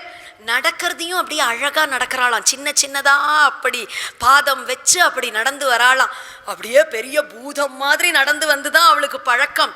அந்த நடையையும் மாற்றிக்கொண்டு அப்படி அழகா நளினமாக நடந்து வருபவளாக, அப்படி ஒரு அன்னமென மின்னும் ஒரு அன்னபக்ஷி தான் அப்படியே மிதந்து வருதோ என்பது மாதிரி வஞ்சியன ஒரு கொடி மாதிரி இருக்கான் அவளை பார்க்கறதுக்கு. நஞ்சம் என இவ்வளவு அழகா இருந்தாலும் ஒரு விஷம் தெரியறதான் அவளை பார்த்தாலே. என்ன பண்ணியும் அந்த உள்ள இருக்கிற அந்த விஷத்தை மறைக்க முடியலையா. அப்படி ஒரு நஞ்சு என வஞ்ச மகள் வந்தாள். அப்படி வந்தாள், நேர ராமர்கிட்ட வரா. வந்து, நீங்க யாரு என்னன்னு தெரியலையே, இந்த பிரதேசத்துல இதுக்கு முன்னாடி நான் உங்களை பார்த்ததே கிடையாது, ராட்சசர்கள் எல்லாம் நடமாடக்கூடிய பிரதேசம், இங்க போய் உங்களை மாதிரி உள்ளவர்கள் இங்கெல்லாம் வரக்கூடாதே, எதற்காக நீங்கள் இங்கு வந்தீர்கள்? நான் சூர்பனகை, ராவணனினுடைய சகோதரி, குபேரன் என்னுடைய மற்றொரு சகோதரன். இந்த பிரதேசத்துக்கு ராட்சசாலாம் இருக்கான்னு சொன்னேன். ஆனால் பயப்படாதீங்கோ, என்னை பார்த்துட்டு இல்லையா, இனிமேல் நீங்கள் கவலையே பட வேண்டாம். இந்த ஏரியா பூரா எங்கள் அண்ணாக்கு தான் சொந்தம். இந்த பக்கம் ஸ்ரீலங்காவில் ஆரம்பித்து அங்கே ஹிமாலயாஸில் ஒரு பக்கம் ஒரு சகோதரன் குபேரன், இந்த பக்கம் இன்னொரு சகோதரன் ராவணன், பூரா எங்கள் ராஜ்யந்தான். இனிமேல் உங்களை பார்த்துக்க வேண்டியது என் பொறுப்பு. நானாச்சு, யாராலையும் உங்களை எதுவும் பண்ண முடியாது. உங்களை நன்னா க்ஷேமமாக நான் வச்சுக்கிறேன். ஆனால் நீங்க யாரு என்னன்னுட்டு தெரியலையே. ராமர் கர்ம ஸ்ரத்தையா அவளுக்கு எல்லாம் சொல்றான். தசரதரினுடைய குமாரன் ராமன் ஒரு வரம் காரணமாக ராஜ்யத்தை விட்டுட்டு இங்க வனவாசமா வர நேர்ந்தது. இங்க இருந்துட்டு இருக்கோம், என்னுடைய தம்பியும் கூட வந்திருக்கான் என்று தங்களினுடைய கதையை பூரா சொல்றார். சூர்பனகை பார்க்கிறா. சரி, அதெல்லாம் ஒன்றும் இல்லை, பரவாயில்ல, நீங்கள் ராஜ்யத்தெல்லாம் இழந்துட்டு வந்திருக்கேள், அதை பற்றி இல்லை. உங்ககிட்ட ஒரு விஷயம் ஒன்று சொல்லணும். உங்களை பார்த்தா உங்களை கல்யாணம் பண்ணிக்கலாமோன்னு எனக்கு தோணுறது. அதனால் நம்ம கல்யாணம் பண்ணிக்கலாமா? உங்களுக்கு இனிமேல் ஒரு குறை இருக்காது, யாரும் உங்களை இனிமேல் ஏமாற்ற முடியாது. ராஜ்யத்தை இழந்துட்டு வந்து நான் இருக்கேன், உங்களை அப்படி பார்த்துப்பேன், நம்ம 2 பேரும் கல்யாணம் பண்ணிக்கலாமா? ராமர் பார்க்கிறார். இல்லைம்மா, எனக்கு ஏற்கனவே கல்யாணம் ஆயிடுது. அதோ பார்த்தியா, அங்கே சீதை நிற்கிறா, அதுதான் என்னுடைய மனைவி. அதனால் உன்னை இப்போ கல்யாணம் பண்ணிக்கிறதுக்கு இல்லை. சீதை அப்படியே பார்க்கறா. பார்த்துட்டு சொல்கிறாளா, ராட்சசி மாதிரி இருக்கா, உங்களுக்கு எந்த விதத்துலையாவது அவள் பொருத்தமா? இவளை போய் கல்யாணம் பண்ணி என்ன சுகத்தை கண்டேள்? நீங்கள் என்னை கல்யாணம் பண்ணிக்கோங்க, சௌக்கியமாக இருக்கலாம். இல்லைம்மா, கல்யாணம் ஆயிடுத்து, என்னை போய் எதுக்கு நீ திரும்ப 2வதாலாம் பண்ணிக்கிற? அதோ பற்றியா, என்னுடைய தம்பி என் கூட வந்திருக்கான், அவனுக்கு கல்யாணம் ஆயிடுத்து, ஆனால் மனைவி அழைச்சிண்டு வரல. அதனால் அவனை வேணா போய் கேட்டுப்பாரு, ஒருவேளை அவன் உன்னை பண்ணிப்பானா இருக்கும். இப்படி பார்க்குறா. அங்கே லக்ஷ்மணர் உட்காண்டிருக்கார். அப்படியே பார்த்தா, ஆஹா, இவராவது கருப்பாக இருக்கார், இவர் இன்னும் நல்லா அப்படியே தங்க ரேக்குக்கு இப்படி ஜொலிக்கிறாரே. ராமர் கருப்பு, லக்ஷ்மணர் நல்ல வெள்ளவெளேர்னு இருக்கார். மேலும் இவர் ரொம்ப சாந்தமாக இருக்கார், அவர் துருன்னு என்னமா இருக்கார். சரிதான், இவர்கிட்டயே போகலாம், இவர் இன்னும் நன்னா எப்படி இருக்கார் அப்படின்னு நினச்சி லக்ஷ்மணர்கிட்ட வராளாம். வந்து, உங்களைத்தான் இப்படி பார்க்குறார் லக்ஷ்மணர். உங்கள் அண்ணா என்ன உங்களுக்காக பொண்ணு பார்த்துருக்கார். என்ன சொல்கிற? ஆமாம், நம்ம 2 பேரும் கல்யாணம் பண்ணிக்கலான்னு உங்கள் அண்ணா நினைக்கிறார். அப்படியா? எனக்கு ஏற்கனவே கல்யாணம் ஆயிடுத்தே. ஆமாம், சொன்னார் கல்யாணம் ஆயிடுத்துன்னு, ஆனால் மனைவியை நீங்கள் அழைச்சிட்டு வரலையாமே, அதனால் நம்ம கல்யாணம் பண்ணிக்கலாம், பண்ணிண்டா சௌக்கியமாக சந்தோஷமாக இருக்கலாம். இல்லைம்மா, நான் எதுக்காக இங்கே வந்திருக்கேன்னா, எங்கள் அண்ணாவுக்கு கைங்கரியம் பண்ணுறதுக்காக வந்திருக்கேன். அதனால் அவர் வேலையெல்லாம் பார்க்கறதுக்கு நான் இருக்கேன். இப்போ நீ என்ன கல்யாணம் பண்ணிண்டான்னு வச்சுக்கோ, சீத்தை வேலையெல்லாம் நீ பார்க்கணும், அவரினுடைய மனைவிக்கு எல்லா கைங்கரியமும் நீ பண்ணணும். உன்னை பார்த்தா அந்த மாதிரி உனக்கு சரிப்பட்டு வரும்னு எனக்கு தோணலையே, உன்னால் அப்படி ஒரு கைங்கரியம் பண்ணுறவளா இருக்க முடியுமா? வந்ததே கோபம் சூர்பனகைக்கு. அவரை போய் கேட்டா சீத்தையை காட்டி எனக்கு மனைவி இருக்கா, முடியாதுங்கிறா. இவரை கேட்டா அந்த சீத்தைக்கு நீ வேலைக்காரியா இருக்க முடியுமான்னு கேட்கிறா. எல்லாம் இந்த பெண்ணுனால தான். இவளை சமாப்தி பண்ணிட்டா எல்லாம் சரியாயிடும். என்று அங்கிருந்து சீதையை அப்படியே முழுங்கணும்னு வராலாம். ராமர் பார்த்தார், லக்ஷ்மணா அப்படின்னர். நேர லக்ஷ்மணர் அங்கிருந்து கோபத்தோடு வரர். வந்து இந்த சூர்பனகையினுடைய மூக்கு காது அறுத்தார். சீத்தையை கொலை பண்ண வரா, அதனால அப்படி அறுத்து எரிந்தார். ஊக்கி தாங்கி விண் படர்வனென்று உருத்தெழுவாளை நொடிப்பொழுதில் நூக்கி நொய்தினின் வெய்து மூக்கும் காதும் வெம்முரண் முலை கண்களும் போக்கி. கம்பர் சொல்றார், மூக்கு காது அவளினுடைய முலைகளையும் வெட்டி எறிந்தாராம், மார்பகங்களையும் வெட்டி எறிந்தார்னு கம்பன் சொல்றார். நொடி பொழுது அப்படியே சீதையை அப்படி வதம் பண்ணிடணும், தூக்கி கொண்டு போயிடணும்னு வரா. அதற்குள் அவளை அப்படி மூக்கு காது அறுத்து எரிய ஓடு பெருசா அலறா. அலறிண்டு அங்கிருந்து ஓடுறா. கரதூஷணன்னு அவளினுடைய சகோதரர்கள், அந்த கரதூஷணாள், அவ தான் அந்த ஏரியாவை பார்த்து கொண்டிருக்கக்கூடியவர்கள். அந்த கரதூஷணாளின் இடத்துல போகிறா. போய் அவர்களின் இடத்துல போய் ஒரே எதிரையா ஒப்பாரி வைக்கிறா. இப்படி ஆயிடுத்து, என் நிலமா பார்த்தியா, நம்முடைய இடத்துல வந்து இப்படி உட்காண்டிருக்கா, என்ன ஏதுன்னு விசாரிக்க வேண்டாமா? பெரிய படை திரட்டிண்டு வரா. 14,000 ராட்சசர்கள் படை திரட்டி கொண்டு கரண் தூஷணன் இவர்களினுடைய தலைமையில வர. ராமர் லக்ஷ்மணரை சீதைக்கு காவலா வச்சுட்டு ராமரே வரர். வந்து பயங்கரமான யுத்தம் நடக்கிறது.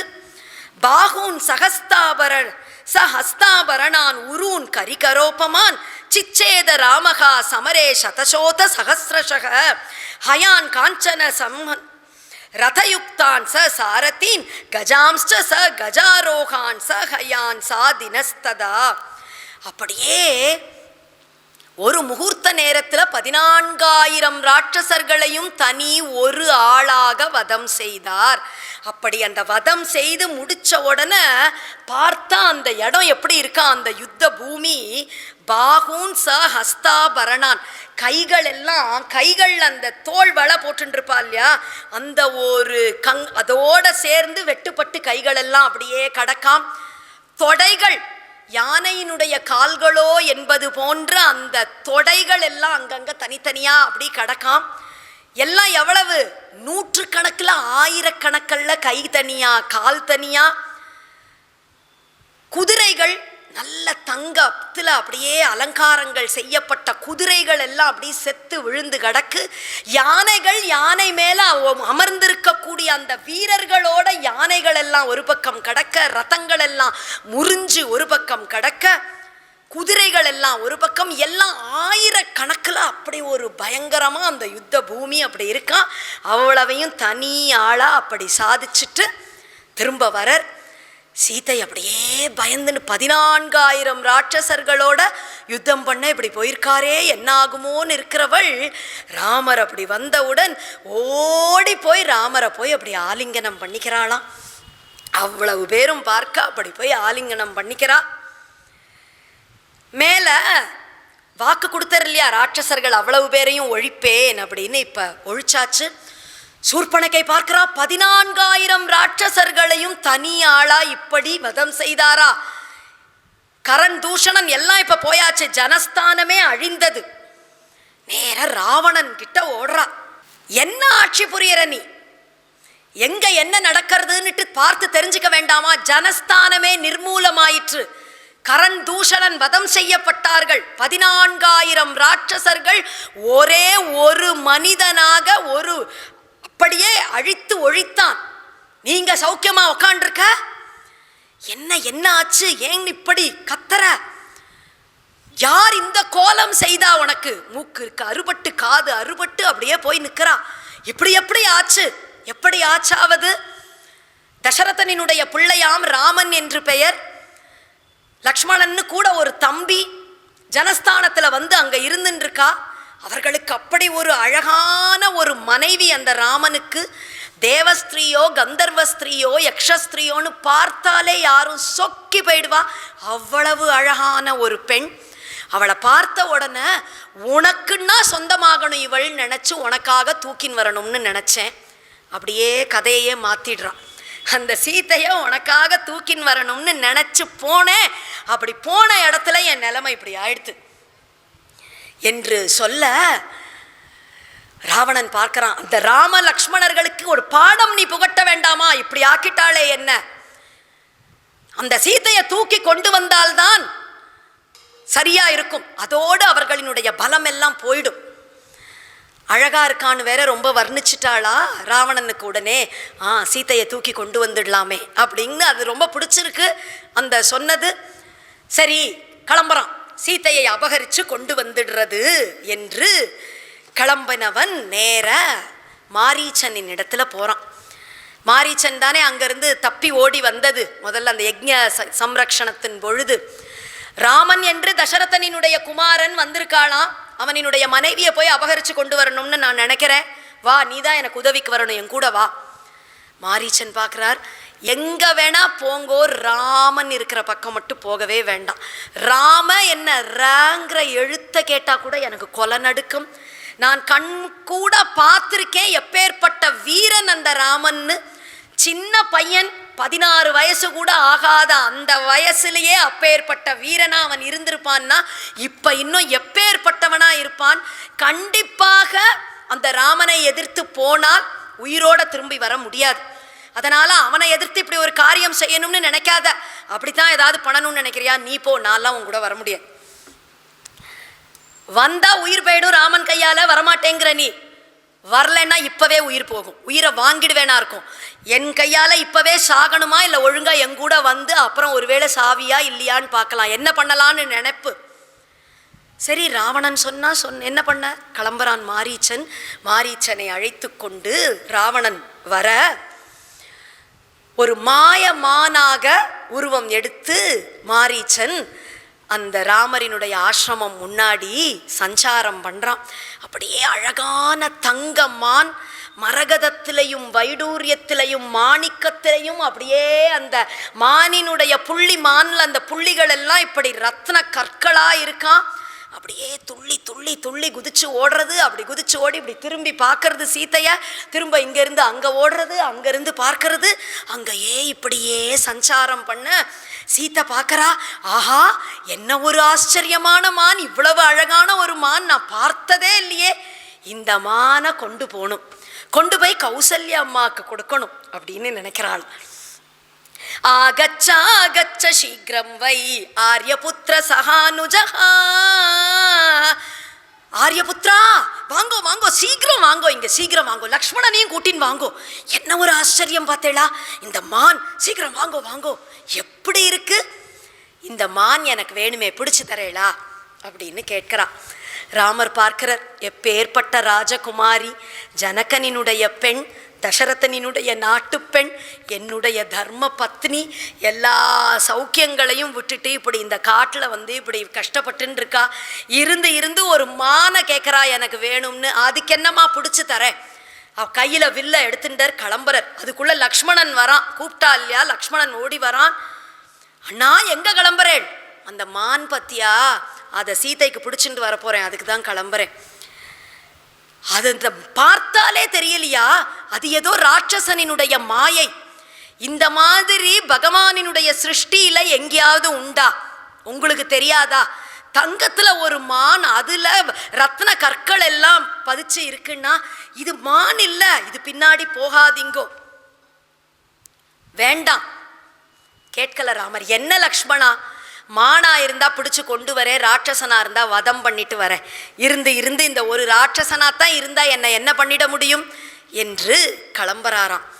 மந்திரத்து இளையோன் சொன்ன வாய்மொழி நீ மனதிற்கொள்ளாமல், சந்திரத்து உவமை சான்ற வதனத்தாள் சலத்தை நோக்கி.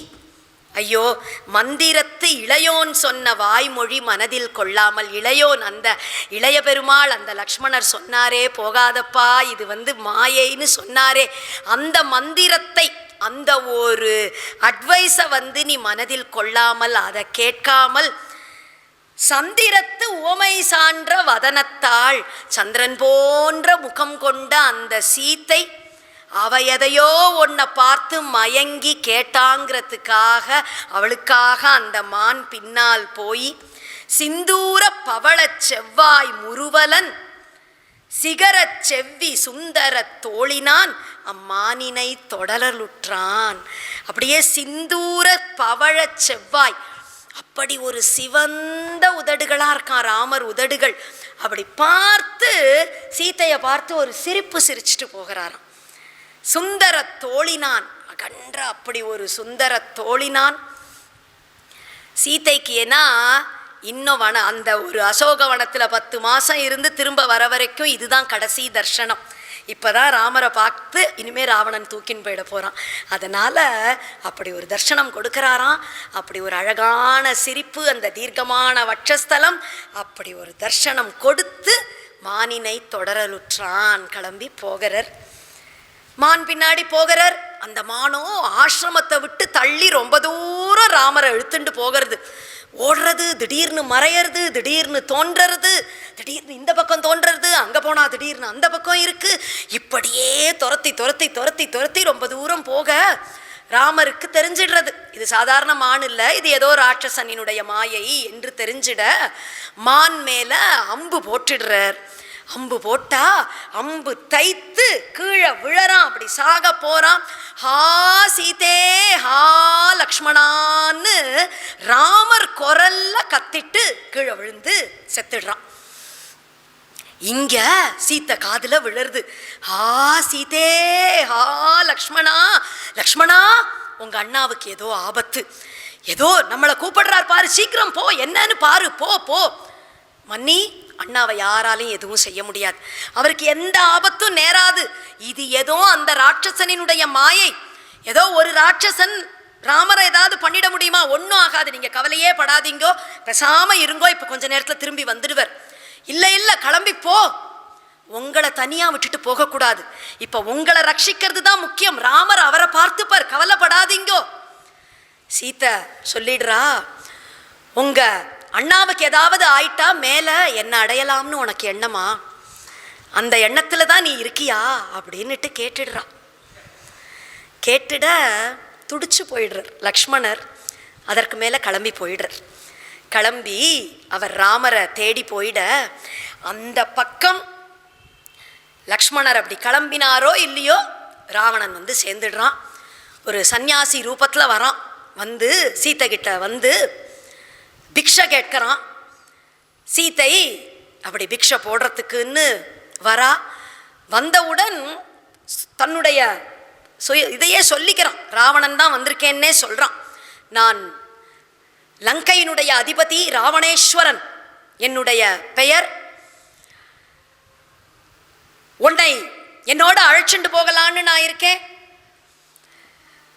அந்த ராமர்கிட்ட நீ என்ன சுகத்தை கண்ட? ராஜ்யத்தை எல்லாம் இழந்துட்டு இங்கே வந்து ஏதோ இருந்துருக்க, என்கிட்ட என்னுடன் வந்தால் உன்னை அப்படியே மகாராணி மாதிரி வச்சுப்பேன் என்று சொல்ல சீத்தை பார்க்கிறா.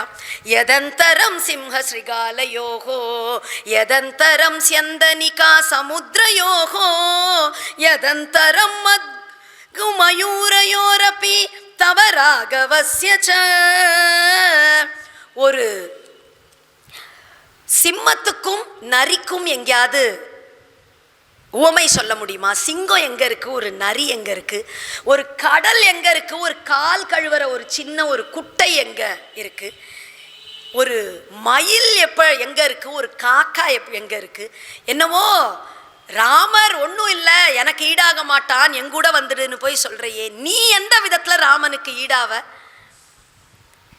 என்கிட்ட வந்து போய் இப்படி பேசுறையே நீ என்று சீத்தை கோவப்பட ராவணன் அப்படியே சீத்தையை கட்டி தூக்கினான். ரதத்தில் வச்சு ஆகாய மார்க்கமாக பறந்து போகிறான். அபகரித்து கொண்டு போயிடுறான் சீத்தையை. சீத்தை பார்க்கறா, கதர்றா, ரதத்திலிருந்து ஹோன்னு கூவரா. ஆமந்திரையே ஜனஸ்தானே கர்ணிகாரான் சுபுஷ்பிதான் க்ஷிப்ரம் ராமாய சம்சத்வம் சீதாஹரதி ராவணஹ ஹம்சகாரண்டவாகீர்ணாம் வந்தே கோதாவரீம் நதீம் க்ஷிப்ரம் ராமாய சம்சத்வம் சீதாம் ஹரதி ராவணஹ தைவதானி ச யான்யஸ்மின் வனே விவித பாதபே நமஸ்கரோம்யஹம் தேப்யோ பர்த்துஷம் சதமாம் ஹ்ருதாம். ஹம்சகாரண்ட கர்ணிகார புஷ்பங்களே, ராமரை பார்த்தா சொல்லுங்கோ, ராவணன் சீதையை அபகரிச்சு கொண்டு போயிட்டான்னு சொல்லுங்கோ. கோதாவரி நதியே, ராமர் வந்தா ராமரின் இடத்துல சொல்லு, சீதையை ராவணன் அபகரித்து கொண்டு சென்றான் என்று சொல்லு. ஹம்சபக்ஷிகளே, ராமரை பார்த்தா சொல்லுங்கோ, சீதையை ராவணன் அபகரித்து சென்றான் என்று. இந்த வனத்தில் இருக்கக்கூடிய தேவதைகளே, நீங்கள் எல்லோரும் ராமர்கிட்ட சொல்லுங்கோ, சீதையை ராவணன் அபகரித்து சென்றான் என்று என்று ஆகாயத்தில் கூவிண்டே போகிறா, கத்தி அலறிண்டு போகிறா. ஜட்டாயு காதுல இது விழருது. ஜட்டாயு என்று தசரதரினுடைய நண்பன். இங்க ராமலக்ஷ்மண சீதாள் இந்த பஞ்சவட்டியில வந்த உடனேயே நான் இங்க இருக்கேன், உங்களுக்கு காவலா இருக்கும்னு அங்க இருந்துட்டு இருக்கார் அந்த ஜட்டாயு. பார்க்கறர், சீதையை ராவணன் அபகரிச்சு கொண்டு போறான்னு உடனே பறந்து வரர். ஆச்சரியமான யுத்தம் நடக்கிறது ராவணனுக்கும் ஜட்டாயுவுக்கும். அப்படியே அந்த ராவணனினுடைய வில்ல முறிச்சு அவனுடைய ஆயுதங்களை எல்லாம் உடைத்து எரிந்து அவனை நிராயுத பாணியாக ஆக்கி அவன் ரதத்தை முறித்து அவன் குதிரைகளை கொன்று அப்படியே நிராயுத பாணியாக அந்த ராவணனை நிறுத்துறாரான் ஜட்டாயு. பின்னாடி யுத்த காண்டத்துல ராமர் இதை செய்ய போறார். ராமர் செஞ்சதை இங்க ஜட்டாயு தன்னுடைய அழகினாலும் பக்ஷங்கள்னாலுமே சாதிக்கிறது. இப்பேற்பட்ட ஒரு விஷயத்தை செய்யறார். ஆனால் ராவணன் தெய்வ அனுகிரகம் பொருந்திய ஒரு கத்தி ஒன்று வச்சுருக்கான். அந்த கத்தியை கொண்டு அந்த ஜட்டாயுனுடைய பக்ஷங்களை அறுத்து எரிந்து ஜட்டாயு அப்படியே சிறகுகள் ரெண்டும் போயிட அப்படியே கீழே விழுந்துடுறது. சீதைய தூக்கி கொண்டு ஆகாய மார்க்கமாக பறந்துடுறான். மேலாவாள்லாம் ராட்சசாள், பறக்க முடியும் இல்லையா அவர்களுக்கு, அப்படியே போயிடுறான். இங்கேயோ லக்ஷ்மணர் ராமர்கிட்ட போய் சேர்ந்துடுறார். லக்ஷ்மணரை பார்க்கிறார் ராமர். ஆஹா லக்ஷ்மணா, எங்க வந்த? தப்பு பண்ணிட்டியேப்பா, சீதைக்கு என்ன ஆச்சோ தெரிஞ்சலையே. அந்த ராட்சசன் அப்படி குரல்ல கத்தின உடனேயே நினைச்சேன், ஐயோ ஆனாலும் லக்ஷ்மணன் ஏமாற மாட்டான் வரமாட்டான்னு நினைச்சேனே, இப்படி வந்துட்டியேப்பா, வா, சீதை கொன்னும் ஆயிருக்க கூடாது. ஓடி வரா. வந்து பார்த்தால் ஆசிரமத்துல ஏதோ ஒரு 2 பேருக்கு நடுவுல சண்டை, அப்படி ஒரு பலாத்காரம் நடந்த அறிகுறிகள் தெரியறது. பாத்திரங்கள் எல்லாம் அப்படி உருண்டு கிடக்கு, புஷ்பங்கள் எல்லாம் செதறி கிடக்கு. அப்படி ஐயோ என்ன ஆச்சோ தெரியலையே. சீதே சீதே சீதே. ஆசிரமத்தை சுத்தி அங்க இங்க எல்லா பக்கமும் தேடி பார்க்கிறார். சீதைய காணல. பக்கத்துல எங்கு பாரு ஓடுறார். சீதே சீதே சீதேன்னு குரல் கொடுத்துண்டு எங்க போனாலோ தெரியலையே. லக்ஷ்மணா, சீதைக்கு ஏதோ ஆயிடுத்து போல இருக்கேப்பா. அண்ணா பயப்படாதீங்கண்ணா, இங்கதான் எங்கேயாவது பக்கத்துல போயிருப்பா, தண்ணி எடுத்துன்னு வர போயிருப்பா, வாங்கோ தேடினா கண்டுபிடிச்சிடலாம். விரக்ஷாத் விரக்ஷம் பிரதாவன் சக கிரீன்ஸ்சாபி நதீநதம் பப்ராம விலபன் ராமஹா சோக பங்கார்ணவ ப்ளுதஹா. கதம்ப வரமே சீதைய கண்டியா? வில்வ மரமே நீ சீதைய கண்டியா? அர்ஜுன மரமே நீ சீதைய கண்டியா?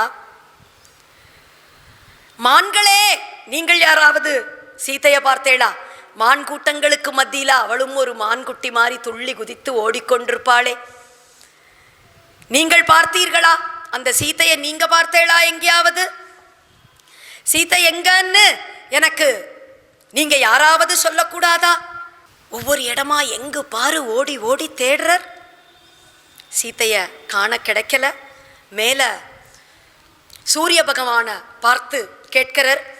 ஆதித்ய போ லோக கிருதா கிருதஜ்ஞ லோகஸ்ய சத்யான்ருத கர்ம சாக்ஷின் மம பிரியா சாக்வகதா ஹிருதா வா சம்சஸ்வ மே சோகஹதஸ்ய சர்வம். சூரிய பகவானே, உலகத்துல என்னென்ன நடக்கிறதோ எல்லாவற்றிற்கும் சாட்சி நீர்தானே. தர்மம் யாரு செய்யறா அதர்மம் யாரு செய்யறான்னு எல்லாவற்றிற்கும் சாட்சியாக நீர்தானே இருந்து கொண்டிருக்கேன். நீங்க சொல்லக்கூடாதா என் சீதைக்கு என்ன ஆயிற்று? வாயு பகவானை பார்த்து சொல்றார். லோகேஷு சர்வேஷு ந நாஸ்தி கிஞ்சித் யத்தேன நித்யம் விதிதம் பவேத் தத் சம்சஸ்வ வாயோ குலபாலினீம் தாம் மிருதா ஹிருதா வா பதிவர்த்ததே வா. வாயு பகவானே, காற்று வீசாத இடம்னு ஒன்று உண்டா? யாருமே போக முடியாத இடத்துக்கு கூட நீங்க போயிட முடியுமே. என்னுடைய குலத்தினுடைய விளக்கு, என் குல விளக்கு, என்னுடைய பிரியை, என்னுடைய காதலி, அந்த சீதை, அவள் எங்க இருக்கான்னு உங்களுக்கு தெரியுமா? நீங்கள் அதை சொல்லக்கூடாதா? உயிரோட தான் இருக்காளா, செத்துட்டாளா, வழியில எங்கேயாவது இல்லாட்டி விழுந்து ஏதாவது கிடக்காளா? நீங்க கொஞ்சம் பார்த்து எனக்கு சொல்லக்கூடாதா? பதில் ஒன்றும் வரல. தெய்வங்கள் பிரத்யக்ஷமா பேசாது. ஆனால் அந்த சூரிய பகவானும் வாயு பகவானும் பின்னாடி சீதையை மீட்பதற்கு ராமருக்கு உதவி பண்ண போறா. அந்த சூரியனினுடைய அம்சமாகத்தான் சுக்ரீவன், வாயுவினுடைய அம்சம்தான் ஹனுமார். இவர்களினுடைய உதவியினால தான் பின்னாடி சீத்தையை அடைய போறார் ராமர். அதனால அப்ப உடனே தெய்வங்கள் பதில் சொல்லலையே தவிர தெய்வங்களின் இடத்துல பண்ற பிரார்த்தனை என்றைக்கும் வீண் போகாது. அந்த தெய்வங்கள் பின்னாடி வேறு விதத்துல வந்து அனுகிரகம் பண்ண போகிறது. இப்படியே சீத்தையை தேடிக்கொண்டே வர வழியில ஜட்டாயு கடக்கர். ஜட்டாயுவை பார்க்கறர், ஓடி வரர் ராமர். அப்படி ஜட்டாயுவை தூக்கி மடியில போட்டுக்கிறார். ஜட்டாயு சொல்றார், ராவணன் சீதையை அபகரித்து சென்றான். எவ்வளவோ தடுக்கணும்னு பார்த்தேன்பா, ஆனால் என்ன முடியல. எனக்கு இந்த கதிக்கு என்ன ஆக்கிட்டு சீதையை தூக்கி சென்றான் என்று சொல்ல, அந்த மேல கேட்கிறார், எந்த பக்கமா போனான், எங்கு தூக்கி சென்றான், எப்படி போனான் அந்த ராவணன்? அதை சொல்றதுக்குள்ள ஜட்டாவியினுடைய உயிர் பிரிஞ்சுது. அப்படியே ராமரினுடைய மடியில ஜட்டாயுவினுடைய உயிர் போக, ஜட்டாயுவுக்கு அந்திம சம்ஸ்காரங்கள் எல்லாம் ராமர் பண்றார். தசரதருக்கு கிடைக்கல, இப்படி ஒரு பிள்ளை பெத்தும் சொந்த அப்பாவுக்கு கிடைக்கல. ஆனால் இந்த ஜட்டாயுவுக்கு ராமர் கையால அந்திம சம்ஸ்காரம்ங்கிறது கிடைக்கிறது. யாகதிர் யஜ்ஞசீலானாம் ஆஹிதாக்னேஷ்ச யாகதிஹி அபராவர்த்தினாம் யாச்ச பூமி பிரதாயினாம் மயா த்வம் அப்யனுஜ்ஞாதஹ கச்ச லோகான் அனுத்தமான் கிருத்ரராஜ மகாசத்வ சம்ஸ்ருதஸ்ச மயா வ்ரஜ. யாகதிர் யஜ்ஞசீலானாம், யாகங்கள் எல்லாம் செய்வதையே தன்னுடைய சுபாவமாக கொண்டவர்கள் எந்த கதியை அடைவார்களோ அந்த நல்ல கதியை நீங்கள் அடைவீர்களாக. சந்நியாசம் பெற்றுக்கொண்டு பிரம்ம விசாரமே செய்து அப்படி இருக்கக்கூடியவர்கள் எந்த கதியை அடைவார்களோ அந்த கதியை நீங்கள் அடைவீர்களாக. நிறைய பூதானம் செய்தவர்கள் எந்த ஒரு கதியை அடைவார்களோ அந்த கதியை நீங்கள் அடைவீர்களாக. என்னுடைய ஆக்ஞை நான் அனுப்புறேன், ஆச்சரியமான லோகங்களை நீங்கள் சென்று அடைவீர்களாக. கிருத்ரராஜ, கழுகுகளுக்கு எல்லாம் தலைவனே, அரசனே, என்னால் சம்ஸ்காரம் செய்யப்பட்டவனாக இந்த லோகங்களுக்கு நீங்கள் செல்வீர்களாக என்று சொல்றார். ஒரு கழுகுனா பிணம் கொத்தி சாப்பிடக்கூடியது, பிணந்தின்னி கழுகு. அதற்கு உரிய லோகங்கள் கிடையாது இது எதுவுமே. ஆனாலும் என் ஆக்ஞை செல்வாயாக அப்படின்னுட்டு அனுப்புறார். ஒருத்தர் இருக்கார், ஒரு கிரகத்துக்கு எஜமானன். தன் வீட்டுக்கு யாரை கூப்பிடலான்னு அவர் இஷ்டம் தானே. அவர் கூப்பிட்டா யாரை வேணா உள்ள போகலாம் அந்த வீட்டுக்குள்ள. அது மாதிரி எல்லா லோகங்களும் ராமருக்கே உரியதுங்கிறதுனால என் ஆக்ஞை நான் அனுப்புறேன், செல் என்று அந்த ஜட்டாயுவைக்கு ஆச்சரியமான அனுகிரகத்தை செய்தார். ஜட்டாயு மோக்ஷம் அப்படின்னுட்டு தான் சொல்றோம். ராமரினுடைய ஒரு அனுகிரகத்தினால் ஜட்டாயு நல்ல கதியை அடைந்தார் என்று ஜட்டாயு மோக்ஷமாக மேல ராமரும் லக்ஷ்மணரும் சீத்தையை தேடிக்கொண்டே வரா. கபந்தன் என்ற ஒரு அசுரன், அவனை அடுத்தது பார்க்கிறா. பயங்கர பெரிய உருவம் கொண்டவனாக இருக்கான் அந்த கபந்தன். வயத்துல இருக்கான் அவனினுடைய வாயி. அப்படி பார்க்கவே மிகவும் கோரமாக உள்ளவனாக, ஒரு மலையே அப்படியே நடந்து வருதோ அப்படிங்கிற மாதிரி இருக்கு. பெரிய இடி இடிக்கிற மாதிரி அவனுடைய குரல் அப்படி இருக்கு. ராம லக்ஷ்மணால முழுங்கிடணும் என்று அப்படி ஒரு பயங்கரமாக அங்கு அவன் வந்து சேர, அந்த கபந்தனை ராம லக்ஷ்மணர்கள் வதம் பண்ணிடுறான். 2 பேருமா சேர்ந்து அவனோட யுத்தம் செய்து கபந்தனை வதம் செய்ய ஒரு சாபத்தினால இப்படி ஒரு ரூபத்தில் அவன் இருக்கான். அதனால உயிர் போகிற சமயத்தில் ராமலக்ஷ்மணர்களின் இடத்துல பக்கத்தில் சுக்ரீவன் என்று வானரர்களினுடைய தலைவன் இருக்கான். அந்த சுக்ரீவனை போய் பாருங்கள், உங்களுக்கு அந்த சுக்ரீவன் உதவுவார். மேலும் சபரி என்ற ஒருவள் இங்கே பக்கத்தில் ஆசிரமம் அமைச்சு இருக்கா, அவளுக்கும் போய் நீங்கள் அனுகிரகம் செய்யணும் என்று பிரார்த்தனை செய்து கொண்டு கபந்தன் நல்ல கத்தியை அடைந்தான் என்று அந்த கபந்தனினுடைய வதமும் ஆக மேலே அங்கிருந்து கிளம்பி அதற்கும் மேலே சீத்தையை தேடிக்கொண்டே வரார்கள். வந்தா அந்த சபரி அவளினுடைய ஆசிரமம் அந்த பிரதேசம் வருது. மதங்க மகரிஷியினுடைய ஆசிரமம் அந்த இடம். இந்த சபரி என்பவள் ஒரு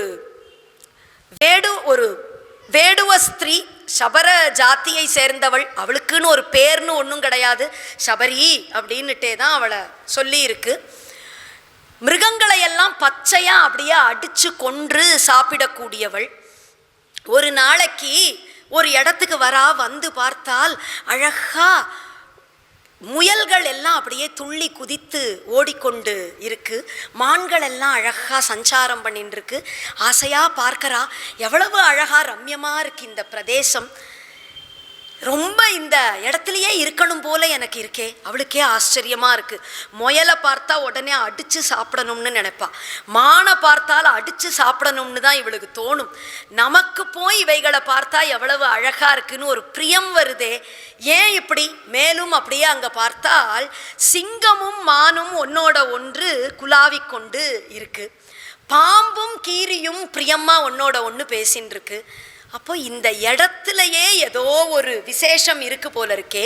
ஸ்வபாவத்திலேயே வைரம் கொண்ட ஜீவராசிகள் கூட எப்போ ஒன்றோடு ஒன்று பிரியமாக இருக்கோ, இப்போ இந்த இடத்துல ஏதோ இருக்கு, நம்ம இங்கேயே இருக்கலாம், நமக்கும் ஒரு மனதுக்கு நல்ல எண்ணங்கள் வருது இங்கே இருந்தால், அதனால் இங்கேயே இருப்போம் என்று சபரி அந்த மதங்கரினுடைய ஆசிரமத்தில் இருந்துருக்கா. காலமே மதங்கர் அவரினுடைய சிஷ்யர்களோடு கூட ஸ்நானத்துக்கு போகிற சமயத்தில் இவ அதுக்கு முன்னாடியே எழுந்து வந்து அவர்கள் போகிற பாதையை எல்லாம் சுத்தம் பண்ணி வைப்பாளாம். கற்கள் முற்கள் எல்லாம் எடுத்து பெருக்கி அழகாக சுத்தம் பண்ணி வைப்பா. அவர்கள் ஸ்நானத்துக்கு போயிட்டா இங்கே ஆசிரமத்துக்கு வந்து காய் கனிகள் எல்லாம் பறித்து வைத்து விறகுகள் எல்லாம் வெட்டி எடுத்து ஆசிரமத்தை அழகாக சுத்தம் பண்ணி கோலம் போட்டு எல்லாம் பண்ணி வைப்பா. இப்படியே ஒரு சில நாட்கள் போகிறது. மதங்க மகரிஷி பார்க்கிறார், போகிற பாதையெல்லாம் அவ்வளவு சுத்தமாக இருக்குது, யாரோ விறகெல்லாம் வெட்டி வைக்கிறா. சிஷ்யர்கள் கிட்ட கேட்கிறா, யார் இந்த வேலையெல்லாம் பார்க்கறது? இப்போ வந்து நதிக்கு போகிற பாதையெல்லாம் ரொம்ப சுத்தமாக ரொம்ப அழகாக இருக்கே. தெரியல குருநாதா, யார் பண்ணுறான்னு தெரியல. யார் பண்ணுறான்னு தெரியலையா? நம்முடைய ஆசிரமத்தில் யாரோ வந்து இவ்வளவு கைங்கரியம் பண்ணிட்டு இருக்கா, யாரு என்னன்னு தெரியல. ஏதோ ஒரு ஜீவன் எந்த பிரார்த்தனையோட எல்லாம் பண்ணுறாளோ என்னமோ தெரியல. என்னன்னு கவனிச்சு யாருன்னு பார்த்து என்கிட்ட அழைச்சிட்டு வாங்கோ. சிஷ்யாள் அடுத்த நாள் மறைஞ்சு நின்று பார்க்கறா. இந்த சபரி காலம்புற 3 மணிக்கே வந்து கூட்டின்னு இருக்கா போகிற பாதையெல்லாம். அம்மா, யாருமா நீ? இங்க வா. பயந்து போயிடுறா. மன்னிச்சிடணும் சாமி, மன்னிச்சிடணும், ஏதோ சும்மா இப்படி பெருக்கின்னு இருந்தேன், என்னை விட்டுருங்க, என்னை விட்டுருங்க. ஒன்றும் இல்லைம்மா, பயப்படாத. இவ்வளவு நாளா எல்லாம் நீ தான் இங்கே பண்ணியிருக்கு, இதெல்லாம் நீ தான் பண்ணியிருக்கியா? பழங்கள் எல்லாம் நீ தான் பறித்து வச்சிருக்கியா? ஆமாம், நான் தான் பண்ணினேன் சுவாமி. குருநாதர் உன்னை கூப்பிடுறார், வா. இல்லை, என்னை விட்டுருங்க, என்னை விட்டுருங்க, ஒன்றும் இல்லை, ஏதோ சும்மா பண்ணினேன், பயப்படாதம்மா. எங்கள் குருநாதர் ஆச்சரியமான அப்பேற்பட்ட சக்தி கொண்டவர், நீ எது கேட்டாலும் உனக்கு கொடுப்பர். எதுக்காக இதெல்லாம் பண்ணின? வா, குருநாதர் கிட்ட வா. அவளை அழைச்சி தரன்னு இழுத்துண்டு கொண்டு வந்து மதங்க முனிவர் முன்னாடி கொண்டு வந்து நிறுத்திடுறா. மதங்க மகரிஷி பார்க்கிறார், அம்மா, நீதான் இந்த கைங்கரியங்கள் எல்லாம் செஞ்சதா? ஆமாம் சாமி, ஏதோ எனக்கு இங்கே பிடிச்சது, ஏதோ செஞ்சுட்டேன், என்னை மன்னிச்சிருங்க, என்னை மன்னிச்சிருங்க. இல்லைம்மா, உனக்கு என்ன வேணும் கேள். எதற்காக இதெல்லாம் செஞ்ச? நீ என்ன கேட்டாலும் என்னால் கொடுக்க முடியும், என்ன வேணுமோ கேள். எனக்கு என்ன சாமி வேணும், எனக்கு எதுவும் வேண்டாம், இங்கே இருக்க பிடிச்சிருக்கு, அப்படித்தான் எனக்கு ஏதாவது கொடுக்கணும்னு நீங்கள் நினச்சா நான் இங்கேயே உங்கள் ஆசிரமத்திலேயே இனிமேல் தங்கி இருக்கேனே. சரிம்மா, இனிமேல் இந்த பெண் இங்கே நம்ம ஆசிரமத்திலேயே இருப்பாள் என்று சொல்ல, இவ்வளவு காலம் யாருக்கும் தெரியாமல் என்னென்ன கைங்கரியம் பண்ணிட்டு இருந்தாலோ இப்போ உரிமையோடு ஆசிரமத்தில் எல்லா கைங்கரியமும் சபரி பண்ணுறா. பல காலம் ஆகிறது, அங்கேயே இருந்துருக்கா. ஒரு நாளைக்கு பார்த்தா திடீர்னு ஆசிரமம் ஒரே பரபரப்பாக இருக்குது, எல்லாரும் அங்கேயும் இங்கேயும் ஓடின்னு இருக்கா. பார்க்குறா, கேட்குறா யார்கிட்டையோ, என்ன விஷயம், ஏன் ஆசிரமமே ஒரே பரபரப்பாக இருக்குது? உனக்கு தெரியாதா சபரி, நம்முடைய குருநாதர் இன்னைக்கு பரலோகம் போக போகிறார். அப்படியே சபரிக்கு எப்படி இருக்கும், சின்ன வயசில் அந்த ஆசிரமத்துக்கு வந்து சேர்ந்தால் அந்த ஆசிரமத்தில் மதங்க முனிவர் கைங்கரியம் தவிர ஒன்றும் தெரியாமல் இவ்வளோ காலம் வாழ்ந்துட்டா. இப்போ அந்த மதங்க முனிவர் பரலோகம் போறர்னா அப்படி துடிச்சு போயிடுறா. எட்டி எட்டி பார்க்கறா. ஆசிரமத்துக்கு உள்ள போக மாட்டா, பழக்கம் கிடையாது, உள்ள அவளை விடுறது கிடையாது, உள்ள போக மாட்டா, வெளியிலேயே தான் எல்லா கைங்கரியமும் பண்ணிட்டு இருப்பா. அதனால இங்கிருந்தே பார்க்கறா. மதங்க மகரிஷி சிஷ்யாள் எல்லாம் அப்படி எய்தாப்புல இருக்கா. பாரத்வாஜா, உனக்கு என்ன வேணும்? ஒவ்வொரு சிஷ்யாளையா கூப்பிடுற, கோத்திர நாமம் சொல்லிதான் கூப்பிடுறது பழக்கம், அப்படி கூப்பிடுறார். பிரபோ, எனக்கு அஷ்டமகா சித்தியும் வேணும். அப்படியே தண்ணீரில் நடந்து போகலாம், பெரிய ரூபம் எடுத்துக்கலாம், திடீர்னு சின்ன கொசு மாதிரி ரூபம் எடுத்துக்கலாம். இப்படி அஷ்டமகா சித்திகள் என்று என்னென்ன இருக்கோ அது எல்லாம் எனக்கு வேணும், கொடுத்தேன் போ. மேல, கௌதமா, உனக்கு என்ன வரம் வேண்டும்? எனக்கு நான் எங்க பேசினாலும் என்னோட வாக்கு வெற்றி பெறணும், எங்கனாலும் அப்பேற்பட்ட ஒரு வாக்கு வன்மை உள்ளவனாக நான் இருக்கணும். சரஸ்வதி நாக்குல தாண்டவம் ஆடுவாள், போ. மேல அடுத்தது மற்றொரு சிஷ்யன், உனக்கு என்ன வேண்டும்? எனக்கு தாரித்யம் தொலையணும் குருநாதா, எப்பவும் எனக்கு செல்வம் சமிருத்தியா இருக்கணும், கொடுத்தேன் போ, மகாலட்சுமி கட்டாட்சம் கிடைக்கும். இப்படி ஒவ்வொருத்தரா ஒவ்வொன்னா எல்லாருக்கும் வாரி வாரி கொடுத்துட்டு இருக்கார். சபரி எங்க? அப்படியே சபரிக்கு மேனி சிலிர்க்கிறது, வெளியில இருக்கா. சபரி ஓடி வரா சிஷ்யாலாம். சபரி, உன்னை குருநாதர் கூப்பிடுறார். உள்ள பழக்கம் இல்லையே சுவாமி, குருநாதர் கூப்பிடுறார்மா, உள்ளவா உள்ளவா. அழைத்து கொண்டு சபரியை அழைத்து கொண்டு உள்ள வர, அம்மா சபரி, உனக்கு என்ன வேண்டும்? நான் முதல்ல என்னைக்கு ஆசிரமத்துக்கு வந்தேனோ அன்னைக்கும் இதைத்தான் கேட்டீர்கள், இப்பொழுதும் கேட்கிறீர்கள். எனக்கு என்ன வேணும்? எனக்கு எது நல்லதுன்னு உங்களுக்கு தான் தெரியும், நீங்க என்ன பார்த்து எனக்கு செய்தாலும் அது சந்தோஷம் என்று சொல்ல சந்தோஷப்பட்டார் மதங்க மகரிஷி. ஆகா, அனுக்கிரகம் பண்ண ஒரு வாய்ப்பு கிடைச்சது. மகான்களினுடைய சந்நிதிக்கு போய் அது வேணும் இது வேணும்னு நம்ம கேட்டுட்டோம்னா கேட்டதை கொடுக்குற மாதிரி அவளுக்கு ஆயிடும். ஒன்றுமே கேட்காம வெறுமனா அவள் சந்நிதியில் போய் சேவிச்சோன்னா நமக்கு என்ன வேணும்னு பார்த்து அவர்களாக பார்த்து கொடுப்பாள். அதனால அந்த மகான்களுக்கிட்ட அவாகிட்ட விட்டுறணும். ஒரு கோடீஸ்வரன் அவன்கிட்ட போய் பொண்ணுக்கு கல்யாணம் நீங்கள் ஏதாவது பார்த்தா செஞ்சால் தேவையில்ல, அவன் நினச்சிக்கிறான் மொத்த கல்யாணத்தையும் நம்மளே நடத்தி கொடுத்துருவோம் எல்லாம் அப்படின்னு மனசில் நினச்சிக்கிறான். அடுத்த க்ஷணம் இவர் கேட்கிறார், அந்த திருமாங்கல்யமும் முகூர்த்தப்பட்டும் மட்டும் நீங்கள் பார்த்து ஏதாவது பண்ணிட்டேன்னா, ஓ அப்படியா, பார்த்து இவனுக்கு திருமாங்கல்யமும் முகூர்த்தப்பட்டும் கொடுப்பான், மற்றதுக்கெல்லாம் வேற ஏதோ ஏற்பாடு பண்ணிட்டு போல இருக்குன்னு அதை மட்டும் கொடுத்துட்டு அவன் பேசாமல் இருந்துடுறான். இப்போ வாரி கொடுக்கணும்னு நீ நினைக்கிற இடத்துல வாரி கொடுக்க முடியுங்கிற ஒரு சந்நிதியில் போய் அல்பத்தை பிரார்த்திச்சுண்டா அது ஒரு முட்டாள்தனம் தானே. அதை தான் நம்ம செய்யறோம். தெய்வ சந்நிதியாக இருக்கட்டும், இல்லை குருநாதர் சந்நிதியாக இருக்கட்டும், அங்கே போய் எனக்கு இது வேணும் அது வேணும்னு நம்ம கேட்டுடுறோம். நம்ம பேசாமல் இருந்து அவர்கள்கிட்ட விட்டுட்டா எல்லாத்தையும் அவர்கள் நமக்கு என்ன வேணுங்கிறது தெரிஞ்சு எந்த காலத்தில் எந்த அளவுக்கு எப்படி கொடுக்கணுமோ அப்படி பார்த்து அவர்கள் கொடுப்பார்கள் அப்படின்னு இருக்கிறதுனால இப்போ சபரி அந்த வாய்ப்பை கொடுத்தாளாம். மதங்கர் சந்தோஷப்படுறார். சபரி உட்கார், அப்படி உட்கார்த்தி வச்சார். நான் சொல்றத திரும்ப சொல்லு. ராம ராம ராம ராம ராம ராம ராம ராம சொல்லுமா, இதை திரும்ப சொல்லு. சபரி அப்படியே கூசி போறா. இந்த நாமத்தை சொல்றதுக்கான யோக்கியத்தை எனக்கு உண்டா? வாஸ்தவம் தானே? ராம அப்படின்னு அந்த பரம்பொருளினுடைய அந்த நாமத்தை இந்த எச்சல் வாயால என்னென்னமோ பேசுறோம். இந்த வாக்க வச்சு இதை வச்சு ராமங்கிற நாமத்தையும் சொல்லணுமா? அப்படித்தானே நினைக்கணும்.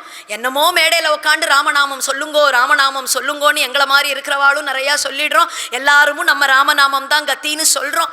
கொஞ்சம் யோசிச்சு பார்த்தா யாரினுடைய நாமம் இந்த வாக்குனால எதையோ சொல்லி அதையும் சொல்கிறதா? சபரிக்கு அப்படியே கூசருது. எனக்கு யோக்கியத்தை உண்டா இந்த நாமத்தை சொல்ல? எனக்கு நீங்கள் இதை சொல்கிறேளே. யாருக்கு வேணா ராமநாமம் சொல்றதுக்குரிய யோக்கியத்தை உண்டுமா? இன்னார்தான் சொல்லலாம் இன்னார்தான் சொல்லக்கூடாது என்று கிடையாது. அதிகாரி பேதம் இல்லாமல் யார் வேண்டுமானாலும் ராமநாமம் சொல்லலாம். அதனால எப்பொழுதும் இந்த ராமநாமத்தை நீ சொல்லிக்கொண்டே இரு. இந்த ராமநாமத்தை சொன்னால் என்ன கிடைக்கும்? எதற்கு இதை சொல்றது? ராமநாமத்தை சொல்லிக்கொண்டே இருந்தால் இந்த நாமத்தினுடைய பொருள் உன்னை தேடி வரும். உன்னுடைய வீடு தேடி வந்து உன் கதவு இடிக்கும், உன்கிட்டக வரும் இந்த நாமம் அப்படின்னுட்டு சொல்லி ராமநாமத்தை அந்த சபரிக்கு உபதேசம் செய்தார். சபரி சந்தோஷமா அந்த நாமத்தை ஏத்துக்கிறா.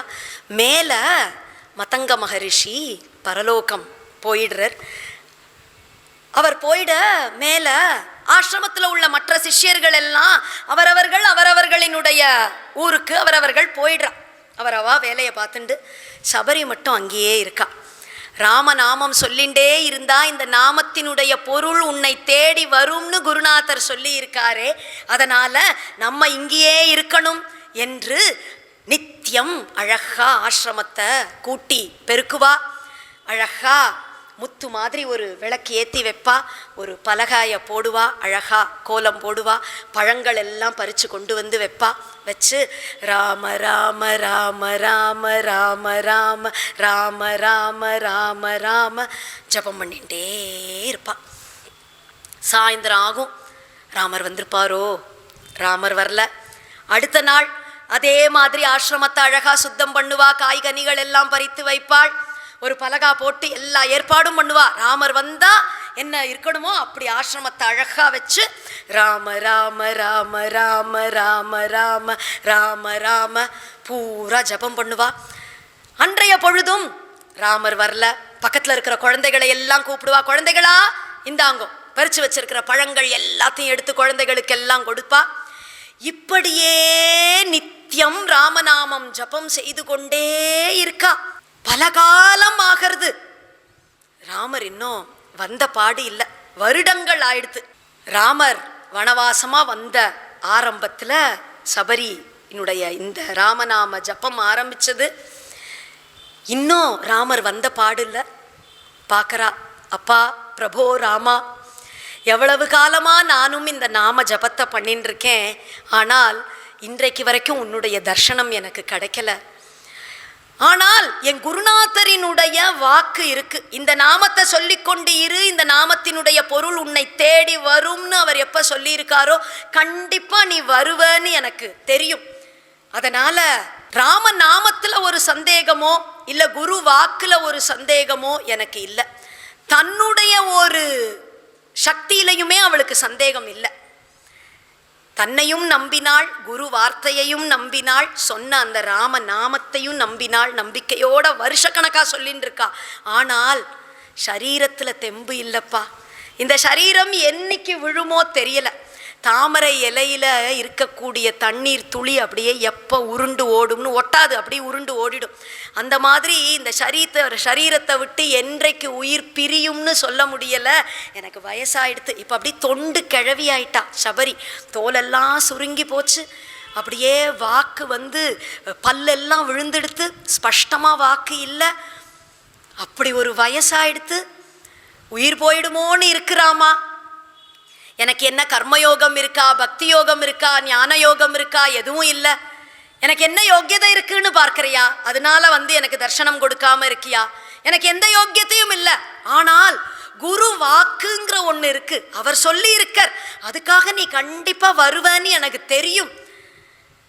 சீக்கிரம் வாராமா, எனக்கு காலம் ரொம்ப இருக்கிற மாதிரி எனக்கு தெரியல என்று ஒரு நாள் இப்படி கதறி அழுது கொண்டு இருக்க, சில இந்த குழந்தைகள் எல்லாம் ஓடி வருது. பாட்டி பாட்டி, யாரோ ராமர்னு ஒருத்தர் வருவார் வருவார்னு நித்தியம் காத்துன்னு இருப்பியே, யாரோ 2 பேர் வந்திருக்கா, சபரி ஆசிரமம் எங்க, சபரி ஆசிரமம் எங்கன்னு கேட்டுண்டு வந்திருக்கா. அப்படியா? ஓடி வரா. வந்து பார்த்தால் அப்படியே ஆஜானுபாகுவாக விஷாலமான வட்சஸ்தலம், தீர்க்கமான பாகு, தாமரை போன்ற கண்கள், பவழம் போன்ற உதடுகள், முத்து போன்ற வரிசை பற்கள், ஜடாபாரம் தரித்தவர்களாக ஒரு கையில் அப்படி வில்லை ஏந்தி கொண்டு கம்பீரமாக ராமரும் லக்ஷ்மணரும் அப்படி வந்து வாசல்ல நின்றுருக்கா. எப்படி இருக்கும் இந்த சபரிக்கு? எவ்வளவு வருஷமா இந்த வஸ்து தன்னை தேடி வரும்னு தானே இவ்வளவு காலம் இவ்வளவு ஜபம் இப்படி பண்ணியிருக்கா. அப்படியே விழுந்து சேவிக்கிறா, வரணும் வரணும்னு. அந்த சின்ன சபரியினுடைய குடிசைக்குள்ள அப்படி தலை குனிஞ்சு ராமரும் லக்ஷ்மணரும் அப்படி உள்ள வராளாம். வந்து அவர்களை அமர்த்தி வைக்கிறா. மேல ராமர் பார்த்து கேட்கிறார், சபரியை பார்த்து, கச்சித்தே நிர்ஜிதா விக்னாஹா கச்சித்தே வர்ததே தபஹ கச்சித்தே நியதः கோபஹ ஆகாரஸ்ச தபோதனே கச்சித்தே குரு சுஸ்ரூஷா சஃபலா சாருபாஷினி. சாருபாஷினின்னு கூப்பிடுறாரு, அழகாக பேசக்கூடியவளே அப்படின்னு.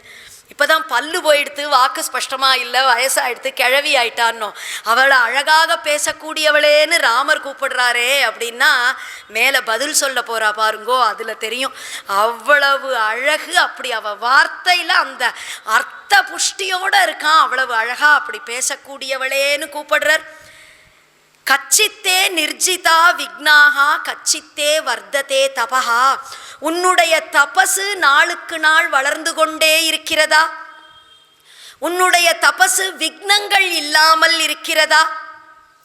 உன்னுடைய கோபம் கட்டுப்பாட்டுக்குள் இருக்கா?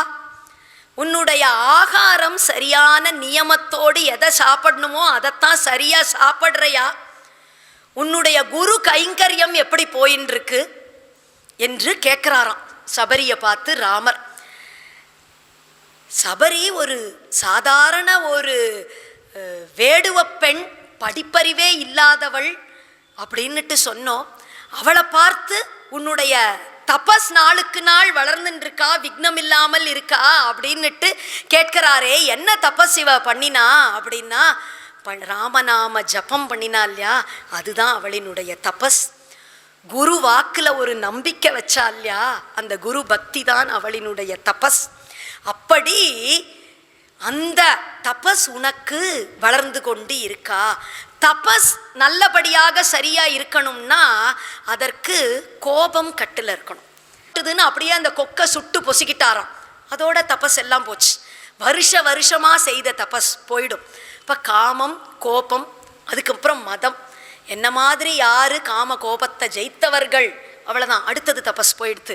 இது ஒவ்வொன்றும் தபஸுக்கு எதிரி, தபஸை பங்கம் செய்யக்கூடியது.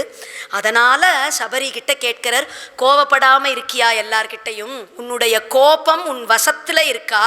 கோபமே படக்கூடாதுன்னு கிடையாது. அதுக்காக ராமரை பத்தி முதல் நாள் சொன்னோம், காலாக்னி சதிருஷ குரோதகா. அப்படியே பிரளய அக்னி மாதிரி கோபம் வருமா ராமருக்கு. ஸ்தான குரோதம் வரணும். கோபப்பட வேண்டிய விஷயத்துக்கு கோபப்பட்டு தான் ஆகணும். அதனால கோபம் வசத்துல இருக்கா? நம்ம வேணும்னா கோபத்தை வெளிப்படுத்தணும், வேண்டாட்ட கோபப்படாம நம்ம வசத்துல இருக்கணும். நம்ம மிஞ்சி அது வந்துடக்கூடாது. நம்ம அதுக்கு மாஸ்டரா இருக்கணுமே தவிர அது நமக்கு மாஸ்டரா இருக்கக்கூடாது. இப்ப அதனால கேட்கிறார், நியத கோபகா, கோபம் சரியா உன் கட்டுப்பாட்டுல இருக்கா? மனசு நம்ம கட்டுப்பாட்டுல இருக்கும். கோபம் அப்படிங்கிறது ஆகாரத்துல தான் இருக்கு. பகவத்கீதையிலேயே பகவான் சொல்றான் இல்லையா, சாத்விகம், ராஜசம், தாமசம்னு 3 விதமான ஆகாரங்கள். அந்த ஆகாரங்களை பொறுத்து நம்முடைய குணங்களும் அதே மாதிரி அமையிறது. அதனால உன்னுடைய ஆகாரம் சரியா இருக்கா?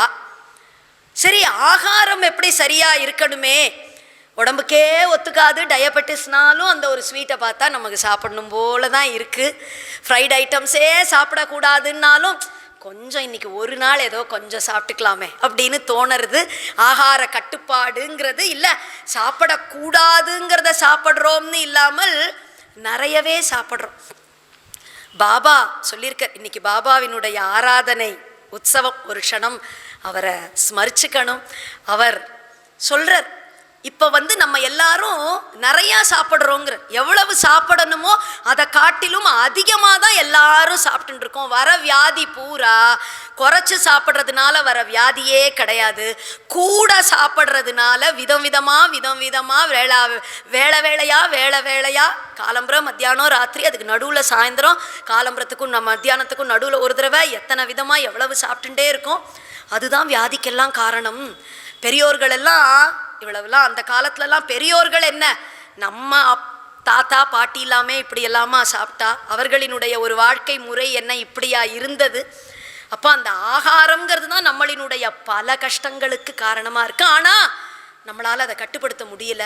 அப்போ ஆகாரத்தை எப்படி நம் கட்டுக்குள்ள வைக்கிறது? கச்சித்தே குரு சுஸ்ரூஷா, குரு கைங்கரியம் எப்படி இருக்கு? குரு கைங்கரியத்தை சரியா பண்ணினோம் என்றால் ஆகாரம் கட்டுக்குள்ள வரும், கோபம் கட்டுக்குள்ள வரும், நம்முடைய தபசு நம்முடைய கட்டுக்குள்ள வரும், தபசு நாளுக்கு நாள் வர்த்திக்கும், எல்லாம் அதுக்கு மேலே கரெக்டாக அப்படியே அது சரியா நிற்கும். இப்போ அந்த குருநாதர் அப்படிங்கிறவர் தான் அங்கே தான் இருக்கு ஸ்விட்ச் மெயினாக. அதை சரியா அவருக்கு பண்ண வேண்டியதை சரியா பண்ணிட்டே இருந்தோம்னா மற்ற எல்லாம் நமக்கு சரியாக நடக்கும். கச்சித்தே குரு சுஸ்ரூஷா. சாருபாஷினி சொல்லு என்ன அப்படின்னுட்டு கேட்கிறார். மேலே சபரி அதுக்கு பதில் சொல்றா, அத்ய பிராப்தா தபசித்திஹி தவ சந்தர்ஷனான்மயா அத்யமே சபலம் ஜன்ம குரவஸ்ச சுபூஜிதாக அத்யமே சபலம் தப்தம் ஸ்வர்கஸ்சைவ பவிஷ்யதி த்வயி தேவவரே ராம பூஜிதே புருஷர்ஷப அத்ய பிராப்தா தபசித்திஹி தவ சந்தர்ஷனான்மயா. அப்பா ராமா, என்னுடைய தபசு சபலமாச்சு. உன்னை எப்போ தர்ஷனம் பண்ணினேனோ உன்னுடைய தர்ஷனத்தால் இதோ இன்று இந்த க்ஷணம் என்னுடைய தபசு சித்தியாச்சு. என்னுடைய ஜன்மாவே சபலமாயிற்று. என்னுடைய குருநாதருக்கு நான் செய்த பூஜைகள் எல்லாம் நன்கு செய்யப்பட்டவையாக ஆனது. குரு கைங்கரியம் நான் சரியா பண்ணிருக்கேன்னு ஆச்சு. குருநாதர் எனக்கு செய்த அனுகிரகம் இன்னைக்கு பலிச்செடுத்துன்ன உடனேயே குரு பிரசன்னமாயிட்டார். என் குரு கைங்கரியம் சபலமாயிற்று, ஜன்மாவே சபலமாயிற்று. உன்னுடைய தர்ஷனத்தை விட வேற என்ன? பரம புருஷார்த்தம் ஒரு ஜீவனுக்கு அந்த பகவானினுடைய சாட்சா்காரம் தானே, அந்த ஞானம்ங்கிறது தானே பரம புருஷார்த்தம். அந்த புருஷார்த்தத்தை நான் அடைந்தேன். நான் செய்த தபஸ் சபலமாயிற்று. எனக்கு நல்ல லோகங்களும் இனிமேல் கிடைக்கும். த்வயி தேவவரே ராம பூஜிதே புருஷர்ஷபா.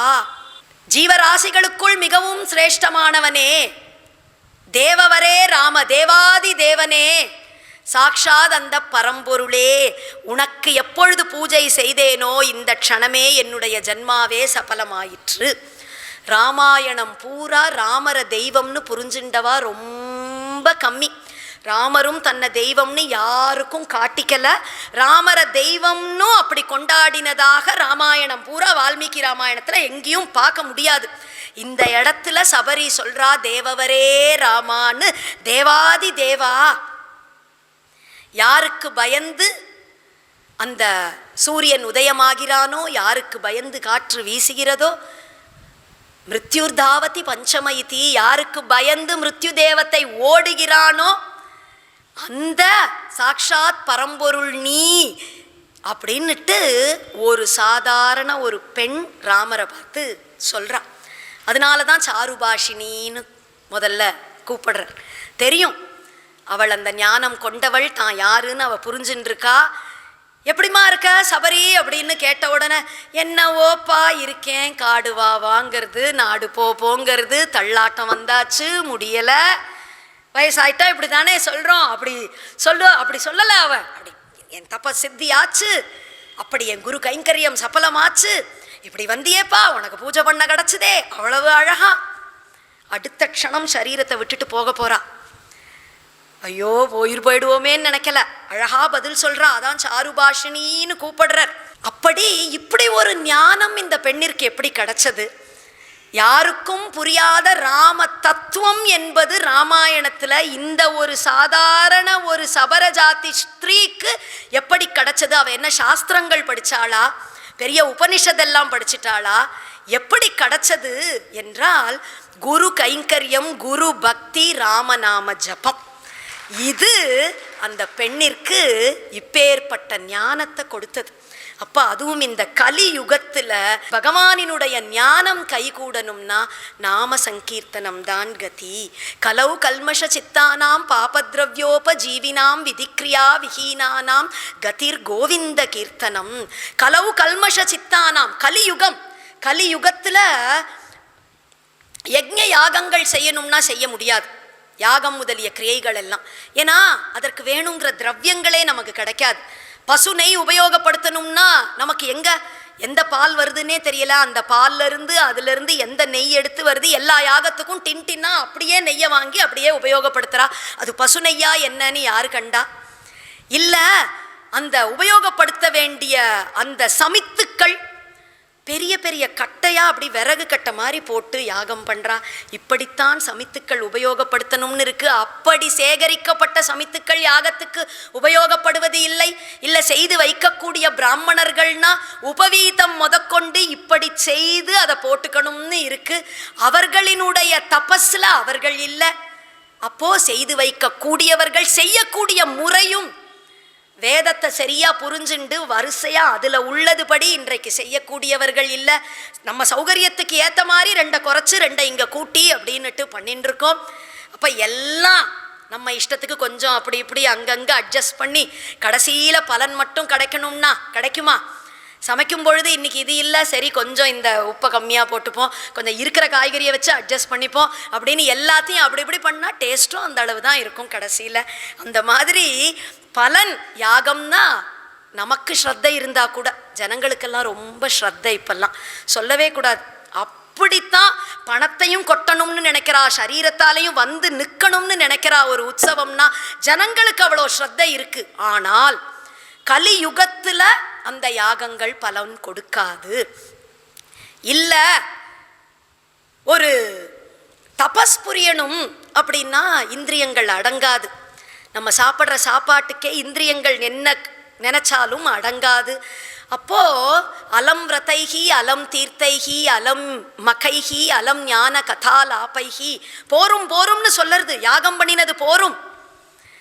இல்ல தீர்த்த யாத்திரையா போய் க்ஷேத்திரங்கள்ல எல்லாம் ஸ்நானம் பண்ணினது போதும். அலம் ஞான கதாலாபைஹி, யோகம் பண்ணினது போதும்.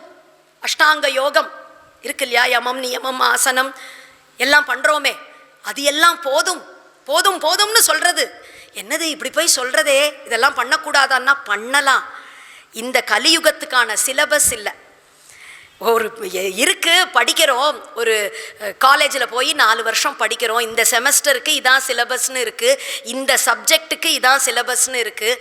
அன்றைக்கி ஏதோ மேக்ஸ் எக்ஸாமில் போய் முந்தின நாள் ஏதோ ஷேக்ஸ்பியரோட பெரிய ஒரு போயம் ஒன்றை படிச்சுட்டு என்னம்மா இருந்ததுன்னு அதை ரசித்து படித்து ஆகா ஆகா அப்படின்னு அதை பற்றி பக்கம் பக்கமாக விரிவாக அவ்வளவு அழகாக அப்படி எழுதினாலும் மார்க் என்ன வரும்? ஃபெயில் தான் இல்லையா?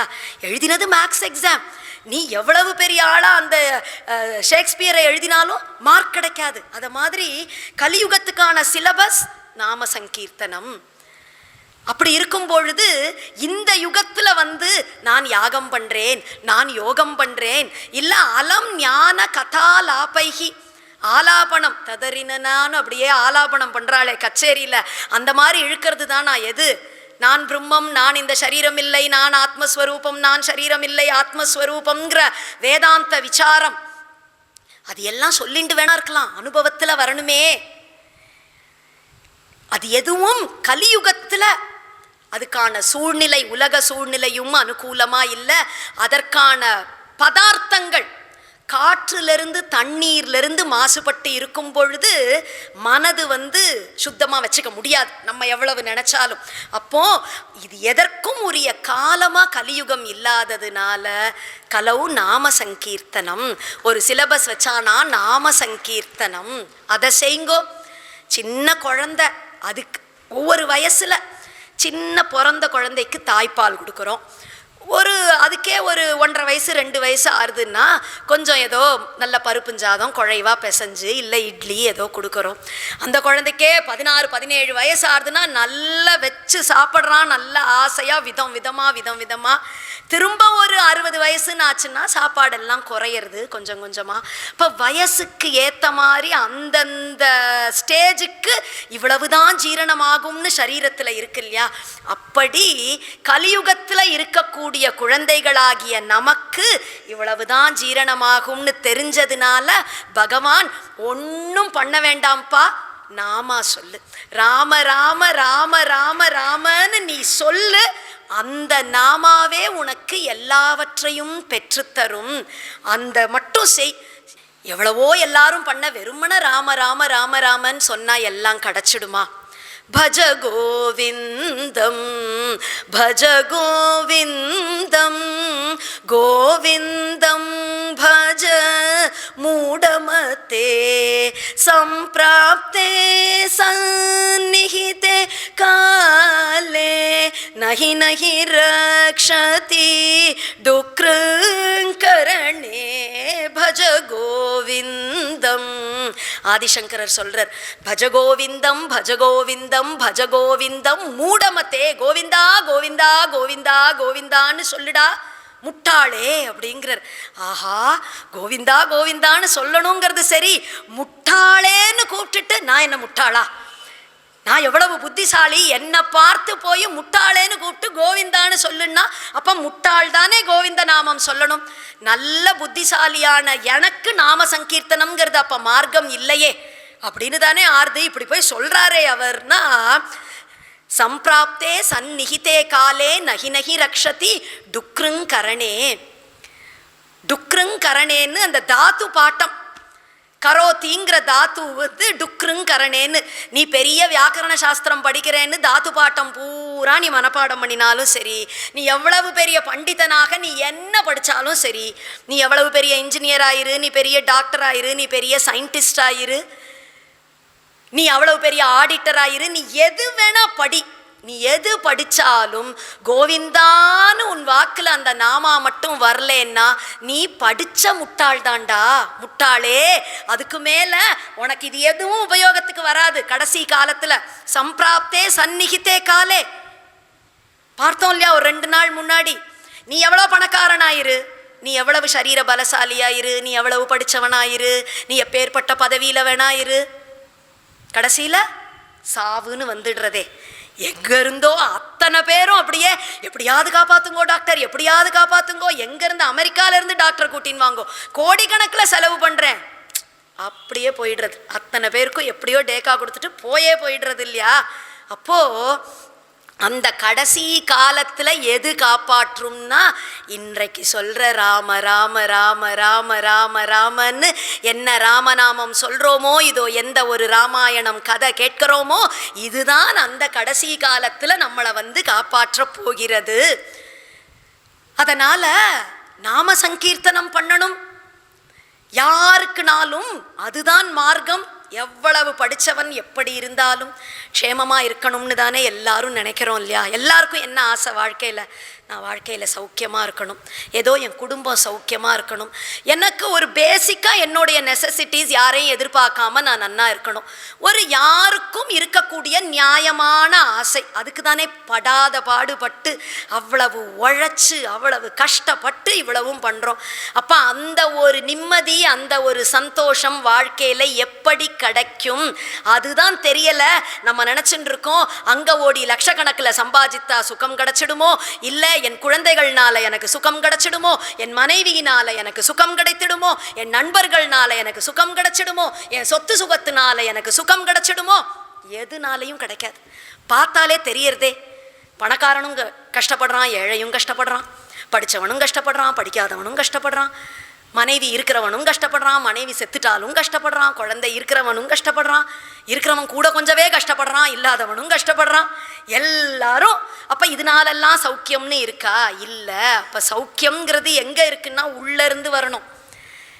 மனதின் நிறைவு, அதுதான் சௌக்கியம். இருக்கிறதுல திருப்தி, அதுதான் சௌக்கியம். அது வரணுமே. எப்படி வரது அப்படின்னா அதுக்குத்தான் இந்த மாதிரியெல்லாம் வருது. அதுக்குத்தான் ராம ராம ராம ராமன்னு அந்த நாம சங்கீர்த்தனம் செய்தால் அந்த மனதின் நிறைவுங்கிறது ஏற்படும். எந்த சௌக்கியத்தை நினைச்சு இவ்வளவு கஷ்டப்படுறோமோ மனசு சந்தோஷமா இருந்துட்டா போரும். அந்த சந்தோஷத்துக்கு வழி இதுதான். ராம ராம ராம ராமன்னு சொல்லி பாருங்கோ. சொல்றவாளுக்கு தெரியும். ஏற்கனவே ஒன்றும் இல்லை, டெய்லி கொஞ்ச நேரம் பஜனை கேட்டா மனசுக்கு எவ்வளோ சந்தோஷமா இருக்கு. சுகமா பாடுறா, சௌக்கியமா இருக்கு. கொஞ்ச நேரம் கதை கேட்டா மனசுக்கு சந்தோஷமா சௌக்கியமா இருக்கு. நித்தியம் ஒரு பக்கம் ராம ராம ராம ராம. சின்ன குழந்தைகள் எழுதுற மாதிரி இருக்கே, அதுதான் பெரிய படிப்பு. அதுதான் ராம ராம ராம ராம. ஒரு பக்கம் டெய்லி எழுதுங்கோ. வாழ்க்கையே எப்படி மாறுறதுன்னு பாருங்கோ. சத்தியமாக மாறும் அந்த ராமநாமம் என்பது. அந்த நாமத்தை தன்னுடைய தபசாக இப்ப இந்த சபரி கொண்டிருந்தாளா? சாதாரண ஒரு படிக்காத ஒரு காட்டுமிராண்டி ஸ்திரீ, பச்சை மாம்சம் சாப்பிட்டு கொண்டிருந்தவள் இன்றைக்கு ராமர் வந்து உன் தபசு சித்தியாச்சான்னு நேர்ல வந்து கேட்கக்கூடிய தபஸ்வியாக ஆகி அந்த தபசில் வெற்றியும் பெற்று மேல அடுத்தது என்ன சொல்றா ராமர்கிட்ட? மேல ராமருக்கு காய் கனிகள் எல்லாம் கொடுக்கறா. ராமருக்கு ஆசிரமத்தை எல்லாம் சுத்தி காட்டுறா.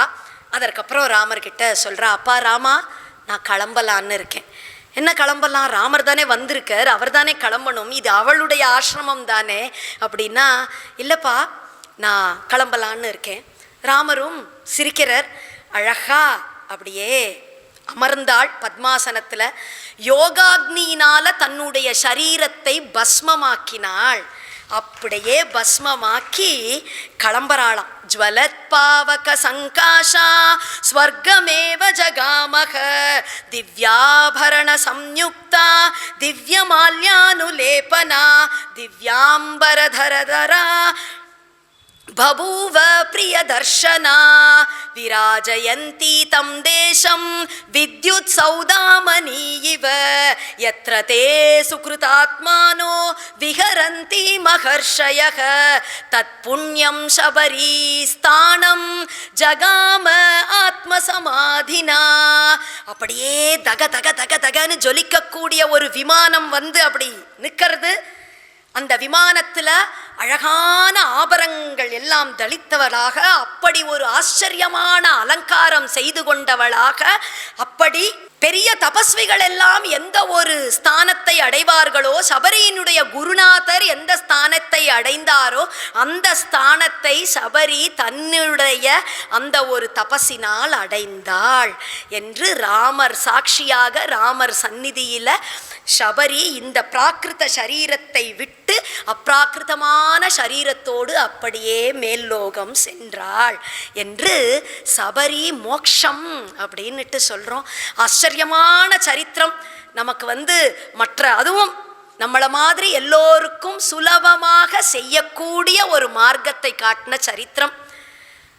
ஒரு குருநாதர் அவரை அடைந்து அவர் வாக்குல நம்பிக்கை வைத்து அவருக்கு கைங்கரியம் செய்து நாம சங்கீர்த்தனம் செய்து கொண்டே இருந்தால் ஞானம் கைகூடும், பகவானினுடைய திருவடியை அடைவோம் என்பதோட இன்றைக்கு அந்த ராமரினுடைய ஒரு அனுக்கிரகத்தினால், குருநாதரினுடைய ஒரு அனுக்கிரகத்தினால் நாம் எல்லோருக்கும் அந்த ராம நாம ஜபத்தில் ஒரு ஈடுபாடு ஏற்பட்டு நிறைய நாம சங்கீர்த்தனம் செய்து குரு கைங்கரியம் செய்து ராம பக்தி ஏற்பட்டு ராம சரணாரவிந்தங்களை அடைவோமாக என்ற பிரார்த்தனையோட இன்றைக்கு நம்ம பூர்த்தி பண்ணிக்கலாம். ஜானகி காந்த ஸ்மரணம். சத்குருநாத் மகாராஜ் கி. ஹரே ராமா ஹரே ராமா ராம ராமா ஹரே ஹரே ஹரே கிருஷ்ணா ஹரே கிருஷ்ணா கிருஷ்ண கிருஷ்ணா ஹரே ஹரே. ராம் ராம்.